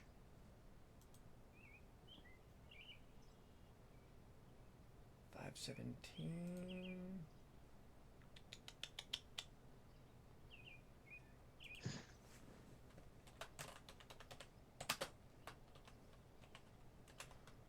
All right, what were we talking about? The Texans and their grade being an A+. All right, yeah. Sorry about that. Just had to answer a quick message. But yeah, D'Amico Ryans, he knows what he's doing. I can definitely agree with giving the Texans an A+. This team is showing great promise. Guys, I'm gonna touch on a bit more on this later. Guys, I love what the Houston Texans are doing down there. They last season they made the playoffs. They made the divisional round with a team full of spare parts and CJ Stroud. So I'm excited to see what this team does. And keep in mind with the Texans, they were going toe-to-toe with Lamar Jackson for like half of a football game, which is pretty impressive considering where they started. Yeah. But yeah, I feel like even though most of these guys might not I feel like we for the might team, end up seeing the Houston Texans in a Super Bowl in the foreseeable future. And to make this clear, guys, we give this an A+, also because D'Amico Ryans, I feel like, is that type of coach where you have everyone earns their spot, and these are draft picks that are going to want to earn their spot against who's there. Complacency is what causes a team to fall apart. I don't think D'Amico lets his team get complacent. Yeah, no, I love what the Texans are doing down there. They definitely had a star quarterback fall into their lap by accident, and they are taking every advantage of it that they can. And to touch base on this, because you and I said this the other day before we move on to the next team, CJ Stroud is what Justin Fields should have been. Agreed. I'm going to touch on this all a bit later, guys, but CJ Stroud is what Justin Fields would have been if the Bears gave a shit about Justin Fields. All right, next up we got the Indianapolis Colts, who got Latiri Latu, Donnie Mitchell, Matt Goncoles, Tanner something, Anthony Golden, wide receiver, linebacker Jalen Corlius, DB Jalen Simpson, DB Micah Abraham, and then DT Jonah Lalu. Pretty good draft for the Colts. Bolsters up their defense a little bit. Adds a dominant DB2 in the second round. And then adds a third receiver to kind of battle for probably play time along that wide receiving core there. I'm going to give the Indianapolis Colts a B+. I'm going to roll with a B for the Indianapolis Colts. I feel like there's a few other needs that they need to sort of go and get in free agency in order to really start to compete. But again, this is a team that's been one play away from making the playoffs the last 2 years. So, and that's saying something considering where they were just a few years prior. Yeah, no, it's not like they were a game from making the playoffs. They were a play away from making the playoffs. Next up, we got the Jacksonville Jaguars, who got wide receiver Brian Thomas Jr., DT Mason Smith, DB Jerrion Jones, offensive tackle Javon Foster, nose tackle Jordan Jefferson, DB Dimitri Prince, running back Keelan Robinson, kicker Cam Little, which was good because I think their kicker kind of slowed down near the end of last year, and Miles Cole for a D end. I'm gonna give the Jags right between the Colts and some of the other teams. I'm gonna give them probably a B plus. I'm gonna roll with a B here just because the Jags there's a lot of iffy players on this team for me, and just I do like some of their picks. They did address some of their needs, but again, there's just a lot of what if players on this team, I guess, is what they are. What if this player does this? What if this player does this? And that's my biggest issue with Jacksonville right now is they have a lot of questionable players. All right, next up, we're going to go into the Kansas City Chiefs, a.k.a. the New England Patriots 2.0, a.k.a. the Evil Dynasty. Wide receiver Xavier Worthy, offensive tackle Kingsley Samatira, tight end Jared Wiley, who, by the way, was called Baby Gronk at one point, or Little Gronk, or something like that, so that's kind of fucking terrifying. DB Jaden Hicks, offensive lineman Hunter Norzord, DB Kamal Hayden, and offensive lineman CJ Hansen. I can't even try to give him anything less than A here, to be honest with you. We know Andy Reid's going to make these guys look like fucking superstars year one. Yeah, no, definitely. I was about to say I'm giving the Chiefs an A for the defending Super Bowl champs. The Chiefs were the weakest they've ever been last season, and we still were not able to topple them. And they went and got themselves another Tyreek Hill. Guys, this is terrifying. Let me tell you this. God, is it going to be a fun matchup, CJ Stroud versus Mahomes this year? That's going to be fucking Dude, good. that is going to blow the roof off of the dome if it's played in Houston. All right. Next up, we have the Las Vegas Raiders, who got tight end Brock Bowers, guard Jackson Powers Johnson, offensive tackle DJ Glaze, DeMarcus Mission, that's a weird ass name, Tommy Alkenberg, running back Dylan Lobby, DB Trey Taylor, and DB MJ Devonshire. Okay, so with the Raiders, I feel like you didn't really need to get Brock Bowers, so I feel like that's kind of a waste in your first round pick. I know people are going to say agree with that. Yeah. And that's the thing. You already had Michael Mayer, who did okay last season, and he could have made more plays this year, but he's probably going to be behind Brock Bowers. So you kind of just messed up the development of one of your players there. Obviously, you picked up some, offensive line help because you have to deal with Chris Jones twice a fucking year, and that's not fun. You picked up 3 DBs. Good job. I don't really know who most of them are, but this will probably make your DB room a little bit better. You did pick up a running back, which you desperately freaking needed because you lost Josh Jacobs, and you picked up a linebacker. But because of that wasted first-round pick, I can't give him any higher than a B minus. Yeah, no, the Raiders definitely made a questionable first-round pick. I don't feel like they needed Brock Bowers either, but I feel like Brock Bowers might bring some competition to that position. So I'm actually going to go and give them a B. That's a fair enough point to put him at, too. I just feel like anytime you full-on waste a pick, it's probably not a good idea, especially in the first round. But I can see what you're saying, too, though. Yeah. Okay, next up, we got my Los Angeles Chargers. I'll be talking briefly on this one right now because obviously I'm probably going to have something to say about it later. But Notre Dame tackle Joe Alt, wide receiver Ladd McConkey, linebacker Junior Colson, who, by the way, was in Michigan, DE Justin Abikabi, 2 DBs back-to-back in Tarheeb Still and Cam Hart, running back Kamani Vidal, wide receiver Brendan Rice, and wide receiver Cornelius Johnson. This is not my favoritism talking. I think this is at least an A- draft to me because we filled in needs we needed. There was always going to be a chance that Joe Alt would be the pick there because, oh, look, our coach's last name is Harbaugh. He likes to run the ball. Altogether, though, I think we did a good job. We picked some wide receivers, so will probably be competition. I don't see Harbaugh being a guy that just hands out jobs, to be honest with you. That's why I also think the running back position is actually a good pick, too, because we have J.K. Dobbins, and but J.K. Dobbins is also kind of injury prone, so it's still a good pick for an insurance pick, kind of.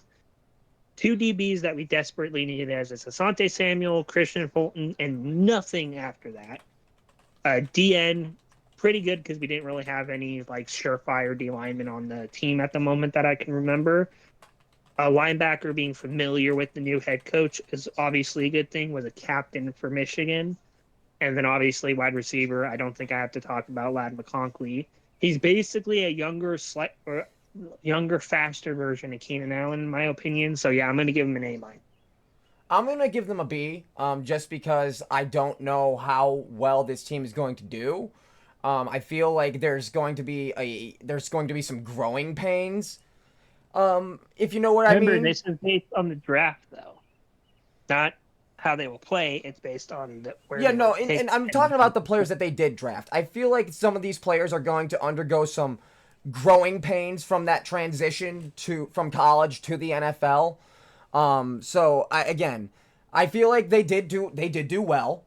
Just there's going to be a growing phase for a lot of these players. All right, let's meet halfway on this one and say B plus then. I can give some leeway and give them a B plus, yes, because again, there's going to be a transitional phase where they're going to have to grow and learn how to compete at the NFL level as compared to college. But they did draft rather well. The Joe Alt draft is definitely a big one because they did need more protection for Herbert, and that is a big factor into what I feel is in what I feel is boosting them in that grade. So again, I feel like we can meet Also, halfway and go B plus. important to note, and I'm going to touch on this a little bit later too. Joe Alt actually started college as a tight end and transitioned to a tackle. And people are worried that he won't be able to shift from left to right tackle after learning how to play the position after being a tight end. I ain't worried about it. All right, next up we have the Los Angeles Rams, who drafted DN and Jared Verse. I don't remember who we had him going to. D tackle Brandon Fisk, running back Blake Corum, Michigan running back. DB Cameron Kinchins, DE Benin Jackson, DT Tyler Davis, Stanford kicker Joshua Carty, wide receiver Jordan Whitening, center Boaks Limmer, and offensive tackle KT Levinston.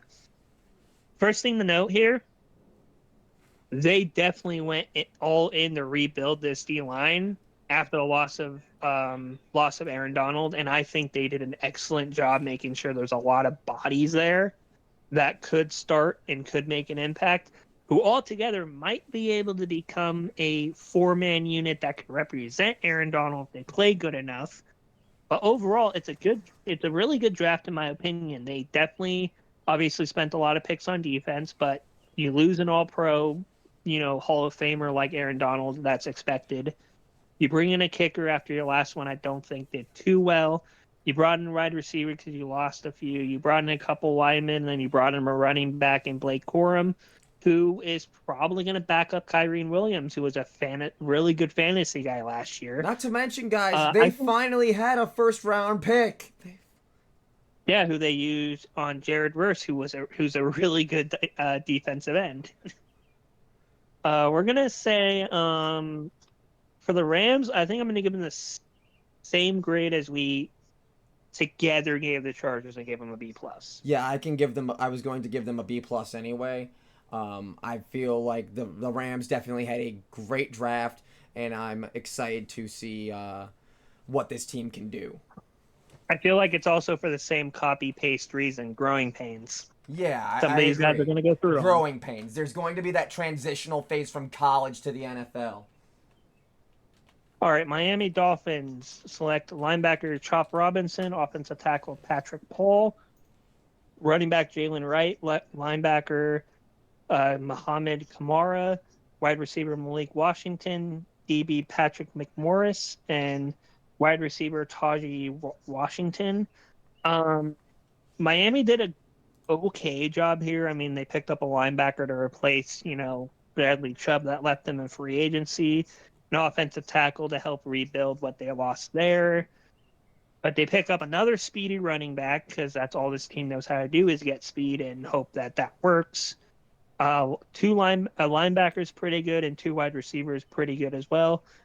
I'm gonna give them a B minus though. I just feel like you're doing the same formula where you just pick these speedsters up, but you have to remember there are going to be physical corners that go against these speed guys. And ask Tyreek Hill what happened when L'Jarius Sneed got in his face. He couldn't go anywhere. He got locked up. And all it takes is these wide receivers getting locked up, and Tua doesn't know what the hell he's doing. So, but I'm going to give him a B minus. I think their draft was still pretty solid. I just think that they could have maybe tried to get a different type of receiver, a different type of player at some of these spots that they used. I can definitely agree. I might even go and give them a B, just for the sake of that they are probably the only team in the division that could potentially battle with Buffalo for the division.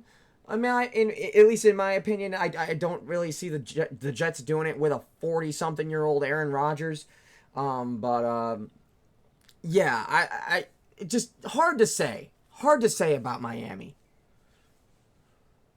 Yeah, and like we said in quite a few of these episodes, Tua still hasn't really proven to be their guy yet. So I feel like this is his last shot to do it. I feel like his brains being turned into fish paste last season definitely plays a factor into that as well. He was never quite the same after that. All right, next up, we're going to talk about Minnesota, who grabbed J.J. McCarthy, Dallas Turner, both in the first round, Kyrie Jackson, Walter Ross, a kicker in Will Richard, a center in Michael Jorgens, and a DT in Levi Drake. This, I feel like, was a pretty close to a home run draft for the Vikings. They picked up J.J. McCarthy, only moved up a spot, got to keep their second first, picked up a linebacker to replace the departed, what's his name? Danielle Hunter? Yeah, Danielle Hunter. I don't know why I spaced on his name there for a second. A DB that they desperately needed, a few O-linemen to help protect their new quarterback, a kicker, because I'm pretty sure their last one they let walk in free agency, and a DT to help, again, a defense that is going against some pretty good offenses. I think I give Minnesota probably a B or B plus. I don't quite think you can give them an A, but I do think that you should be able to give them a B or B plus, just because they did not waste that first round and trade up to grab the same guy they would have anyways. They stuck to their guns and they got an extra really good player out of it. Yeah, I can definitely agree with that. Minnesota definitely did something right this draft, and they are definitely going to benefit from it now if they can just lock down Justin Jefferson. Which, by the way, post-draft, Justin Jefferson has reopened contract talks with the Vikings after they got J.J. McCarthy. So that means Justin Jefferson believes in J.J. McCarthy, so we'll see how that goes. And to already have Justin Jefferson believing in you is massive for a quarterback, by the way.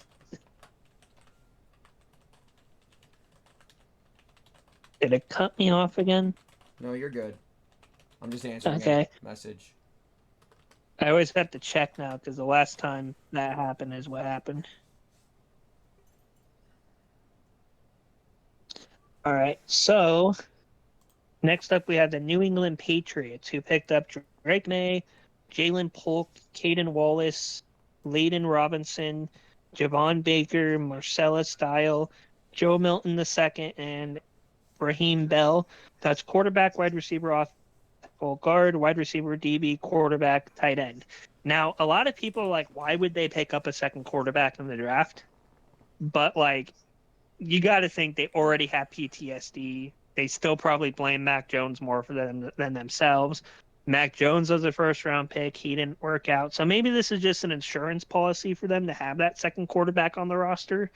Though that still brings up the question, why did you bring in Jacoby Brissett then? But I think I'm going to give him a B or a B minus. I feel like this is a really good draft. You probably got your quarterback of the future. You have probably a pretty good wide receiver that will most likely be your wide receiver one. But overall, the rest of these guys are probably going to be competing for spots on the team, and they'll probably be lower spots and not even starters. Yeah, probably. I can definitely agree with that. The New England Patriots, again, as long as they don't fail Drake May like they did Mac Jones, they might end up, being able to recover from, what's been going on the last few seasons. Again, it's a all new age in New England, so I'm excited to see what happens. All right, next up we have the New Orleans Saints, who get offensive tackle Talise Fuga, DB. Oh, you laughed about this the other day. Kool-Aid McKinstry, Best first name ever. Quarterback Spencer Rattler, who I believe is another steal in the draft. Wide receiver Bub Means, who again will probably compete for snaps there. Linebacker forward DT Boyd, and offensive tackle Ezram. I honestly think you can give the Saints an A here. Maybe, or I'd say an A minus. You can probably debate an A, and you could also say B plus. But Kool-Aid's going to give you the guy to team alongside Marshawn Lattimore and help that secondary actually be locked down instead of having to rely on Lattimore to do it himself. You pick up an offensive tackle that helps protect your oldest shit, Derek Carr. You also got an offensive tackle to do the same. And then you picked up Spencer Rattler in the third at number 150, who again was perceived to be one of the better quarterbacks in the draft class, but fell because of an injury late last year. That's your heir to Derek Carr right there. So that's why I'm gonna give him, I'd say, an A minus or a B plus. I'm gonna go with an A minus. Although I feel like the Saints are just they're a tough team to really peg. I still feel like that it's still just gonna be tank division outside of Tampa, but it's just I don't know, man. I don't know.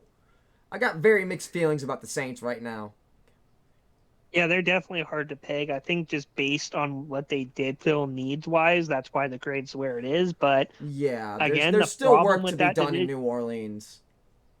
and they're always going to be going against that salary cap hell that they've been dealing with because they keep kicking the can down the road. Yeah, I just Eventually, they're honestly, going New to. Orleans just needs to just accept it and just rebuild, just full on rebuild. But again, A minus draft class.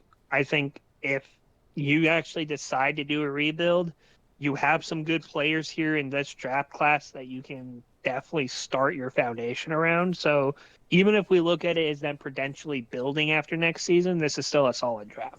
I can definitely agree with that. All right, next up we got the New York Giants, who got Malik Neighbors, Tyler Nubin, Drew Phillips, tight end Theo Jackson, running back Tyron Tracy Jr., and Darius Masu. This was wide receiver, safety, corner, tight end, running back, linebacker. This definitely, I think, fills not so much the talent level, but it fills what they lost during free agency. I also feel like it fills depth for this team. Obviously, I believe Malik Neighbors slides right in as your wide receiver one. Yeah. And obviously, you got a running back that'll back up whoever you have there now, which I don't remember who they got, but I know they had somebody there already. So obviously, this guy's not going to be Saquon Barkley, but he's going to help the other guy try to fill that gap that was left when he, split. Yeah, no. The issue for the Giants right now is that Daniel Jones is still their quarterback. Yeah, and we actually we didn't really touch base on this, but both the Raiders and Giants really should have thought about taking the quarterback, and they didn't even entertain the idea. Obviously, at least with the Raiders, they have a guy that can lead your team to the cusp of a playoff, if not into the playoffs with Gardner Minshew. But with the Giants, you've seen him get there once, and he's basically shit the bed other than that. Yeah. So at least with the Raiders, you're like, well, you have the guy there that can get you maybe to the playoffs already on the roster. So you can kind of understand why they didn't draft one. But the Giants don't have that excuse. Yeah, no, they really don't. Again, this team's biggest issue is that Daniel Jones is still their quarterback, so that's going to be that team's problem for a while. Now, as for the grade I give them, I'm going to give them a B. Again, this is a team that you just got your wide receiver one basically in the draft. You picked up a solid enough running back two to split the carries, and you got a safety, corner, and linebacker that you lost in free agency. Yeah, I like the grade of a B as well. Next up, we got the New York Jets, who pick up offensive tackle Fashanu, wide receiver Corley, running back Allen. They did pick up Florida State quarterback Jordan Travis as well. Running back Isaiah Davis, DB Quantez Stigers, and DB Jalen He. We're going to wait to see if news breaks about Aaron Rodgers being pissed because they drafted another quarterback. That happened once before. We all know it. I would just like to point out that the Jets pissed Aaron Rodgers off by drafting another quarterback named Jordan. Triggered. You could probably hear him yelling from fucking wherever the hell he's sitting at from where the draft was taking place. The fuck you mean they drafted another fucking Jordan? But they did pick up two DBs. Good for them. They bolster some depth for that defense that's already pretty lights out, might I add. You got two running backs that kind of back up Race Hall and add depth. You got a wide receiver to add some youth to that room because other than your one pick, Jordan or Garrett, I think his name is. Dude, why am I forgetting people's names today? I don't know. But either way, you get a younger guy there because Mike Williams is not very young. And I don't think most of your wide receivers are that young either outside of him. Oh, yeah, Garrett Wilson was the guy's name. I got the first name right. I got to give this draft probably a B as well. Again, filling some needs, adding some depth to some spots that need it, getting a quarterback to back up Rodgers because, again, he's almost 40 and he's not that nimble anymore. So having that guy already on the roster is a smart move. I definitely can agree with that. And yeah, I think we agree with those there. Next up is the Philadelphia Eagles, who get DB Quentin Mitchell, DB Cooper DeJean. By the way, they hopped the Packers to get him too, so that's pretty funny. Linebacker Jalix Hunt, Will Shipley at running back, wide receiver Aeneas Smith, linebacker Jeremiah Trotter Jr., who is another steal in the draft that they got. Trevor Keegan at offensive guard, Johnny Wilson, and then a center to Dylan McMahon to potentially be the mantle holder for Jason Kelsey once who they brought in free agency leaves. How does Philadelphia keep getting away with this? I don't know, man. I don't know. They always seem to have like a really good fucking draft now, and there's not any good reason behind it. Like I was about to say, I'm giving Philly an A. I'm giving Philly an A too. Again, like people might argue that we should give them an A plus, but it's like we only gave one team an A plus, and that was the Texans, and that's because the Texans, everyone's fighting for a job on that team, and you know all those players are going to have opportunity. Here, it's like your top two picks will probably start. I don't know if your linebacker will. We don't know if Will Shipley's going to get that much action because they have Saquon. Your other wide receiver, who knows, he might get some time if somebody gets hurt. Your other linebacker, same thing as the first one. Offensive guard and center, those are backups. Basically, your only starters here for sure are your DBs. But these are all steals, and that's the only reason why it's an A. Yeah, pretty much. If it would have only been, it could have been A plus if there was at least one more starter on here or perceivably a starter in here, but there just isn't. Yeah, no, there just isn't, but Philly gets an A in my book. Yeah, same here. Next up, we have the Pittsburgh Steelers, who draft offensive tackle Troy Fautanu, Zach Frazier at center, wide receiver Roman Wilson, linebacker Peyton Wilson, who, by the way, if you're looking at where they're actually lifted, it's Alex Highsmith, Peyton Wilson, T.J. Watt. That's your linebacking core. I would not be mad at that. I wouldn't either. Uh, I feel like the Pittsburgh Steelers are actually making moves to try and compete for the division this year. Mason McCormick, who's an offensive guard, DN Logan Lee, and DB Ryan Watts.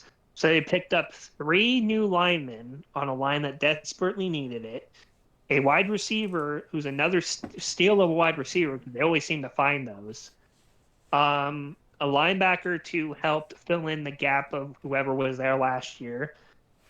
D end in Logan Lee to kind of maybe switch off and on with some of the other edge rushers to keep them more healthy. Probably, maybe even a guy that comes in a few snaps for TJ, so you can hopefully keep him a little more healthy.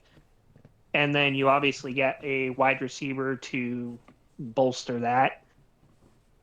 I gotta give Pittsburgh an A too. They did a really good job here fortifying the positions that needed fortifying. I can definitely agree on an A.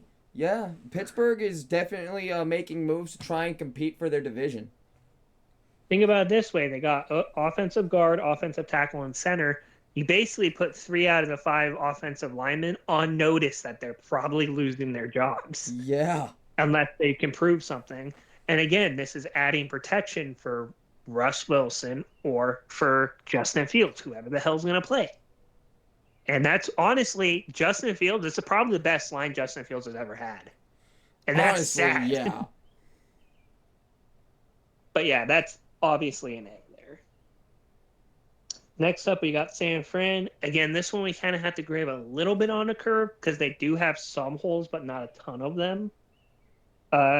Ricky Parcell, wide receiver, DB Renierdo Green, offensive guard Dominic Piru, DB Malik Mustafa, running back Isaiah Gordito, wide receiver Jacob Crowning, offensive tackle Jarrett Kingston, and linebacker Tatum Basami.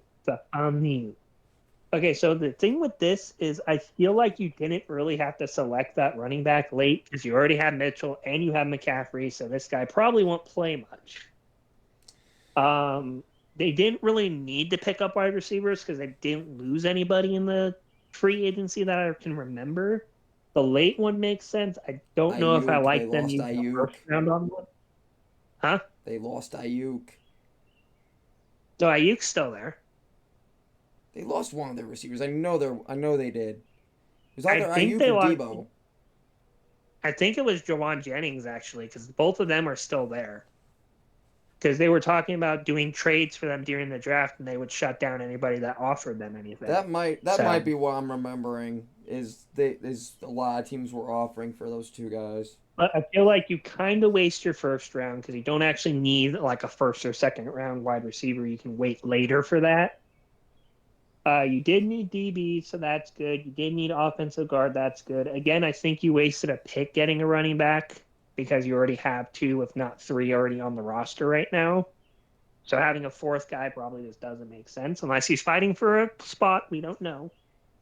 Offensive tackle, you did need that too because I think they lost a tackle and a guard in free agency, so those 2 picks make sense. And linebacker, I guess that makes sense. Fred Warner's getting a little bit older, so that's a good pick for depth purposes. I think I'm going to give the 49ers a B minus. I would even go as high as a B for the 49ers. Again, guys, this is another one that we have to grade on a curve because, again, there's not a lot of holes that, this team needs to fill. Yeah, I'm only giving them a B minus because I feel like the first round pick could have been somebody else. Next up, we have the Seattle Seahawks who pick up Byron Murphy, a DT, an offensive guard, and Christian Haynes, linebacker Tyrese Knight, tight end AJ Barner, DB Namia Prickett, offensive tackle Lamara, offensive tackle Jarrell, and DB James. This one was actually a really good draft, in my opinion, for the Seattle. Probably one of the better ones that I've seen so far that we've looked at. They did need a DT. They did need guards and tackles to kind of at least compete for jobs because they don't really have many starters on their roster right now in terms of linemen. DBs are good to have, especially when you're really only your proven guy would be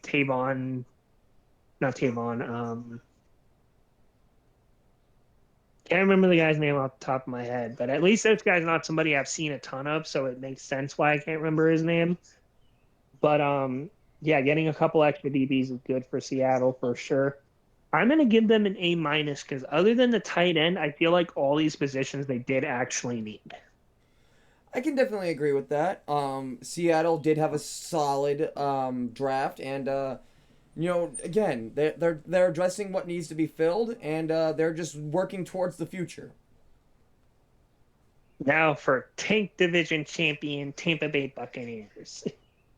They get a center in Graham Burton, linebacker Branson, DB Smith, wide receiver Jalen McMillan, running back Bucky Irving, offensive guard Klein, and tight end Culp. Okay, so here's my thoughts here on their draft class. Center makes sense because their center last year retired, so picking one up makes sense. He's arguably the best center in the class, so that also makes sense. Linebacker, I think they lost a few, or I think they might be making sure they have one on the roster because I think if I remember correctly, yeah, if I remember correctly, they lost a linebacker in free agency. I think you're correct. They did get a DB, which they did desperately need that. That was one of their weaknesses, and they did lose one of their best ones in free agency as well. They got a wide receiver, which some people don't get that pick, but I do. You have a 30-plus-year-old Mike Evans. You have the near 30-year-old Chris Godwin. You got to have a younger guy there. Even if he's just going to play the slot for now, he's going to be learning from two of the better wide receivers in the league, so pretty good idea there. Running back Bucky Irving. Obviously, I believe the guy's name is White that's there right now. This guy will either back him up or maybe beats him out for the job because they're both were drafted pretty late. But again, no matter what, that's two running backs you can use that are most likely going to do well as a 1-2 punch. Offensive guard, I think they might have lost a guard in free agency, and if not, then this is good depth for them. And then a tight end and Culp. Well, again, tight end depth at round 7 or whatever. That's not a bad pick because it's in round 7, not in round 1 when you already have a proven guy there. I think Tampa Bay. This one's kind of a tough one. I want to put him somewhere in the B range, but I can't decide which one. I'm gonna let you tell me what you think. I'm gonna go with the B just for the sake of that. The Tampa Bay Buccaneers they're trying to work for now and also look towards the future. They're kind of in that weird phase in between, where they're like, okay, we can still compete, but we're probably going to have to, rebuild soon. Yeah, they know they can be competitive because they just won division last year. They kept most of their guys in-house, and now they're adding both depth, maybe some starters, and then future plans are already being put on the roster when it comes to wide receiver specifically. Because Mike Evans is getting older, as is Chris Godwin, so having an insurance policy there is smart. I'm also gonna put him at B just because I might as well put him in the middle of the B's. Easiest way to do it. Yeah. All right, next up we have Tennessee, who got offensive tackle J.C. Latham, DT Javon Sweat, linebacker Cedric Gray, DB Jarvis Brownlee Jr., wide receiver Jaquan Jackson, and two linebackers in Williams and Harrell. This is actually an impressive draft, in my opinion, considering the Tennessee Titans did do a good job at bolstering their defense, which was a big issue last season. They did make sure to get at least one new weapon for Will Levis as well, as right now they only have two wide receivers, so getting a third one's a good idea. And getting a tackle to help block his blind side most likely is who that one's for. Pretty solid idea to make sure your quarterback doesn't get blindsided every play. So most people I've been seeing, because I've been looking at some rankings, have them at an A minus. I'm not going to quite put them in A because, yeah, but I am going to give them a B plus, I think. I can roll with an A minus for this team. Again, this team is in a weird spot right now where they don't really know what the future holds for them. They just got a new coach. They're hoping that Will Levis can be their guy. So again, it's just they're in a weird spot, but I'm gonna give them an Yeah, A minus. yeah, B plus, A minus. I feel like either one is a fair one there. Washington Commanders, they get quarterback Jalen Daniels, DT Newton, DB Senstree, tight end Synot, offensive tackle Coleman, wide receiver McCaffrey, linebacker McGee, DB in Hampton, and DE in Baptista. To also, for those of you that don't know, wide receiver's name is Luke McCaffrey. That is Christian McCaffrey's brother that is joining the Washington Commanders. If he plays anything like his brother, that's a fucking steal. For real. But Let's see if Mama Daniel, McCaffrey can make champions like she did, like Mama Kelsey can. Jaden Daniels, obviously, really good pick for them. They need a quarterback. They got a quarterback. The only thing that worries me here is I'm already getting RG3 flashbacks, Yeah. and that was not a fun time. But DT, pretty good pickup. Same with DB. They needed a tight end because I think their best guy is like, I don't even know who their best guy is. They have like a bunch of mid and old players there, so pretty good one there. Offensive tackle to stir up the line a little bit. A linebacker, a DB, and a DE to fill in some of the spots they lost via trades last year. And obviously, a wide receiver, again, if he's anything like Christian, that's going to be a steal. I'm going to probably give them a B plus, A minus. This is all players that are probably going to get a chance to start, in my opinion, for them. Yeah, no, That's why I was gonna give them an A minus as well. All of these players are gonna get a chance to possibly start or at least compete for a starting position. Yeah, because there's a lot of older people on this roster. There's a lot of unproven people on this roster. So all these guys can come in and all these guys could easily start or be like the next man up from the starter. So pretty good job by Washington there.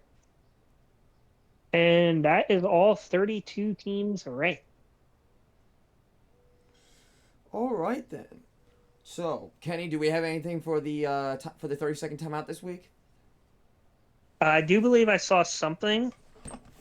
I'm going to bring it up real quick since I still have it up. All right, guys. That means we are going to have a brief segment on the 30-second timeout.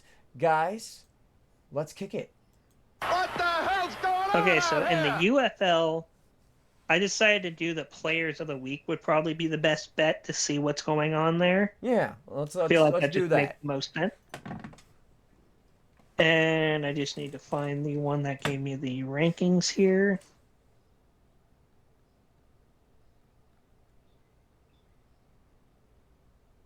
Okay, so players of the week. Here we go. I need to find the right one that I clicked on earlier. Okay, so the players of the week as voted on by fans, by the way. So it's not just random people. I believe we're in week 5. Yeah. Week 5 is Hakeem Butler, Braylon Speaks, and Andre Schmidt. That's a defensive, offensive, and all around.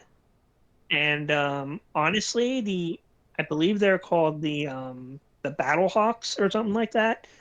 Their entire actually it's O line of the week, which is pretty cool. I think that the NFL sort of incorporate that.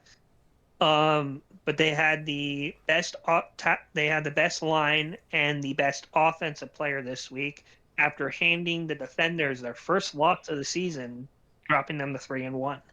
All right. For those of you who might not know, Braylon Speaks formerly played in the NFL for 3 seasons under the Kansas City Chiefs and the San Francisco 49ers. So he knows his way around some pretty good teams. I'm going to also go ahead and check scores real quick because those could be fun to at least talk about, as we obviously don't have anything else going on for NFL games yet, so might as Yeah, well. no, this segment will probably be cut during the NFL season. Yeah, during the NFL season, we'll have plenty to go through, so. Okay, never mind. I do want to go over some NFL players that are in the UFL. We kind of talked about a few of them, but a lot of them, because they weren't near the top, we didn't really talk about. So I'm just going to go over a few names that ring a bell. Hakeem Butler was with Arizona at one point. Cody Lattimore was with the Broncos.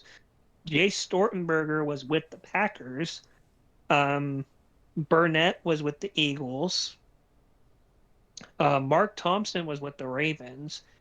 Case Kakus was with the Washington Commanders. Corey Coleman, I'm sure most of us remember him from his Browns days. Preston Williams was with Miami, obviously, for those that know that. Wade Phillips is a coach there. A lot of us know him from the Broncos, and I think he was with the Bears at one point too. Possibly. I think that's about it, though. But those are some of the guys that were in the NFL that had moved to the UFL, and Are now yeah, I finding think that's it. another second chance in the sport, basically.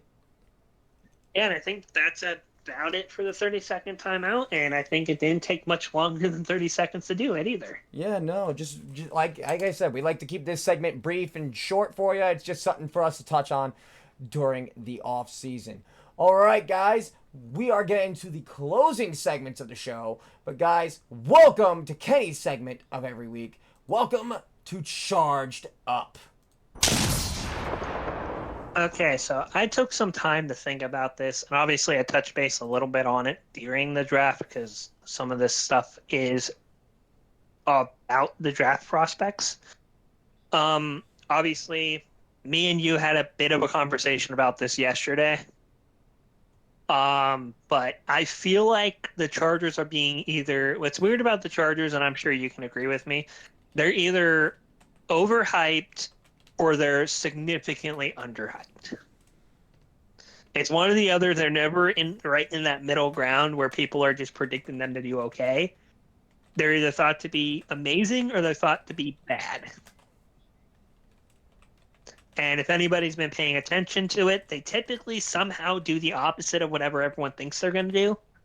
So, first off, I'm going to go ahead and say everyone can go ahead and say they'll be bad because they'll somehow be good because you guys are saying they're going to be bad. I don't know how they do it, but being a fan of this team as long as I have been, I've noticed there's a pattern here.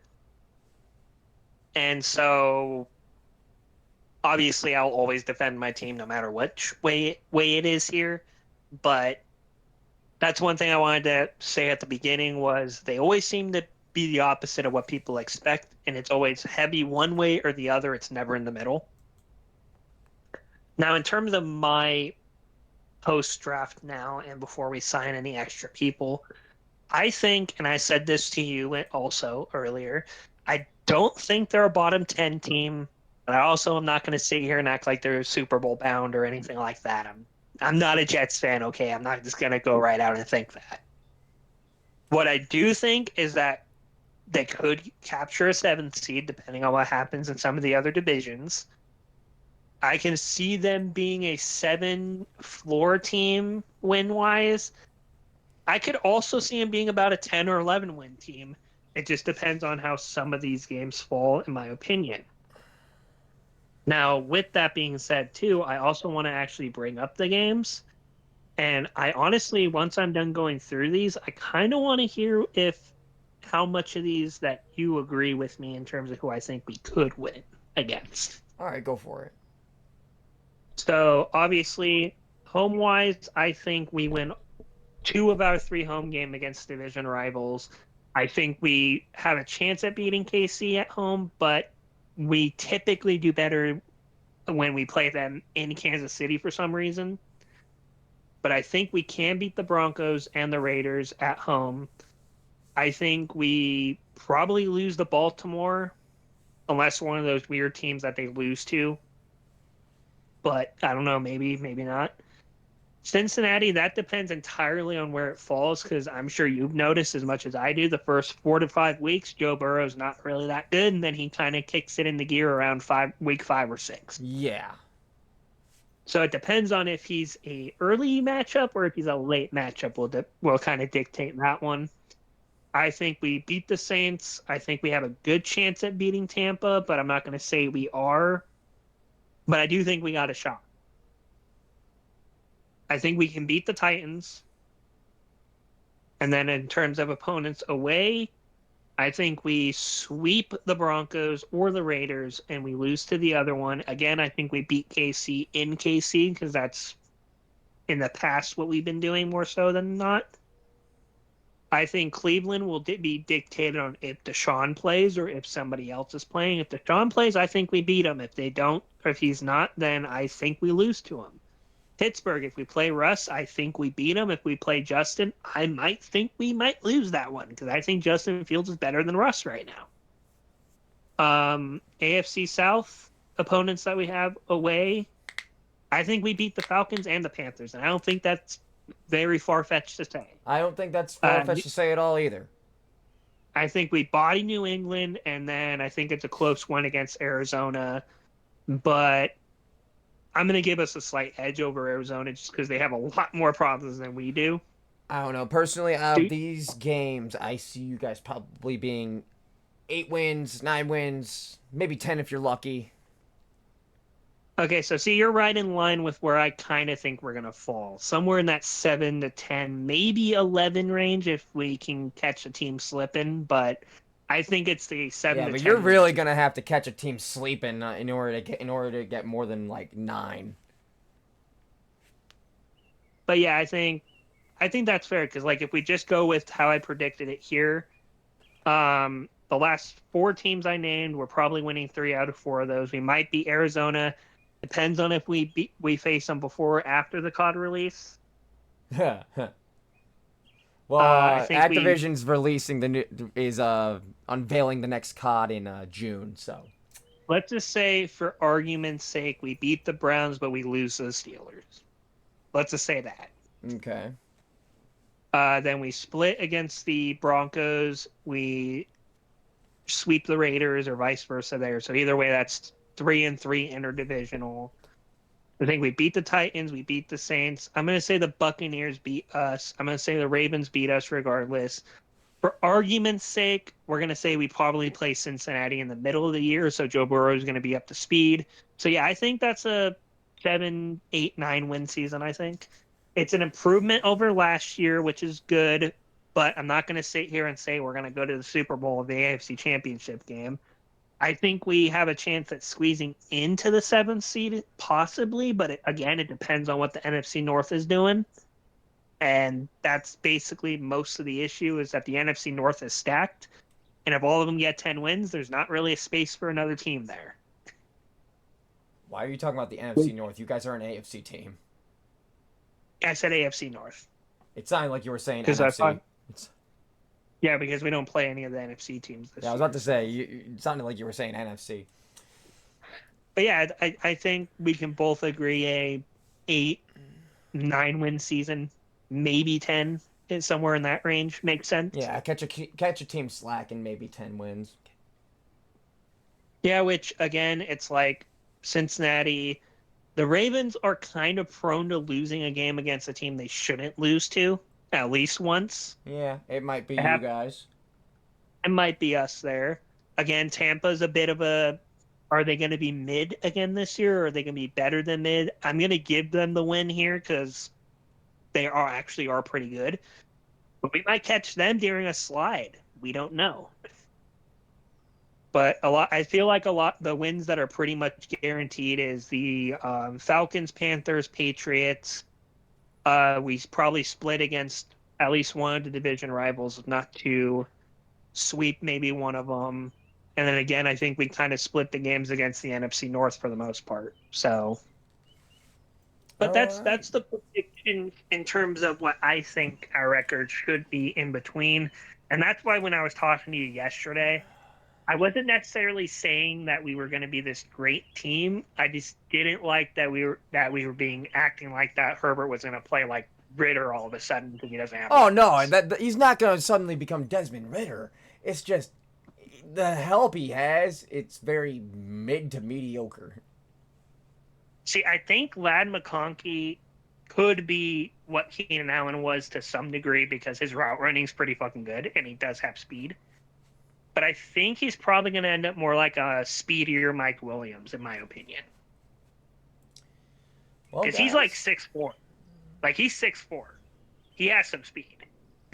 So he's a faster Mike Williams or a faster Keenan Allen. It's one of the two. I think it's going to be more like Mike Williams, but more healthy. Yeah. I can agree with that if it pans out. Well, guys, now, in terms of what you have something else to say? And the last thing I'm going to say in regards to the Chargers this week is can't wait to see what they kind of do because there's still a few spots they can look at improving. I kind of have an idea of them probably still maybe pursuing a receiver in free agency, though that would be more for a veteran guy to mentor the younger guys, I think, more so than anything else. But, I feel like after the draft, they're in a pretty good spot to at least maybe sneak into the 7th seed or be a middle-of-the-ground team instead of a lower-tier team. And we'll see how the rest of the division goes. Obviously, it's the Chiefs' division to lose, and right now, I think you can agree with me, they're probably not losing it anytime soon. Oh, definitely not. That's my charged up portion of this podcast. Now let's go ahead and move it over to Nick, who actually has a replacement podcast addition here to replace his old. Yes, guys, we have our newest segment to the show. Guys, I finally have figured out my team that I'm officially going to, give my full-on support for. Guys, welcome in to the Houston Huddle. Houston, we have a problem. Guys, for years, I have been tortured by the Chicago Bears with shitty quarterbacks and shitty head coaching and shitty organizational run and shitty everything and failed promise after failed promise after failed promise after failed promise after failed promise times fucking 30 because, guys, the Bears, let's face it, the Bears haven't been cool since like since the 80s, okay? I am not convinced that Caleb Williams is going to suddenly break this curse, guys. Matt Eberflus is still the coach. Matt Eberflus had some monumental collapses last year, and that is why I couldn't keep going around this carousel. So, guys, I hopped off before it made me physically ill. I've been kind of floating and drifting through the fan bases. I've been looking into, I've even looked into some of the NFC North rivals. I looked into Detroit. I'm not going to lie, because I did want to see them succeed last season, even as a Bears fan. Guys, ultimately, I did land in Houston. Guys, I like the direction that DeMeco Ryan is taking this team. As we said earlier, I believe that CJ Stroud is everything that Justin Fields should have been if the Bears gave a shit about Justin Fields and let him develop properly. Guys, the Houston Texans have a bright future, and as I even said earlier in the show, do not be surprised if we end up seeing the Houston Texans in a Super Bowl in the foreseeable future. Guys, there's just so much things. There's so many things going right with this team, and I officially have made the decision to drop the Chicago Bears. I drifted through the fan bases, and guys, I love what the Houston Texans are doing with their organization. So, guys, this is going to be the newest segment every week, and where I will be touching on what's going on in Houston. So, guys, just wanted to go through that quickly. Yeah, just real brief this week. Well, guys, that brings I think that's about it. Yeah, that brings us to our final segment of the show, guys. This is of course what wraps up the show and sort of ties it all together, guys. Welcome to Fuck Up of the Week. It was at this moment that he knew NFL Draft he Edition. fucked up. NFL Draft Edition, indeed, guys. Our fuck up of the week, the Atlanta Falcons. What are you doing?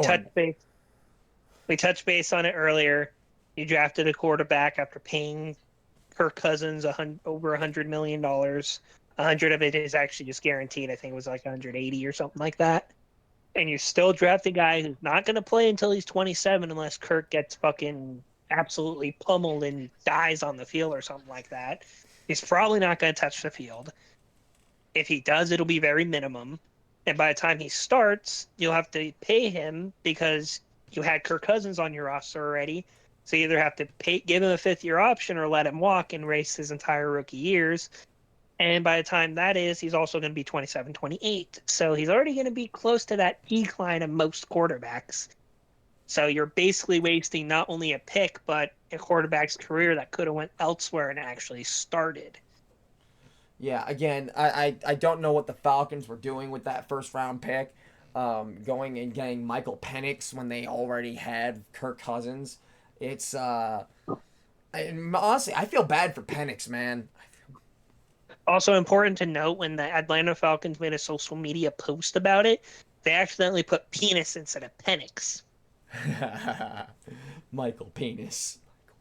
Michael Penis Jr. You should meet my dad, Michael Penis Sr.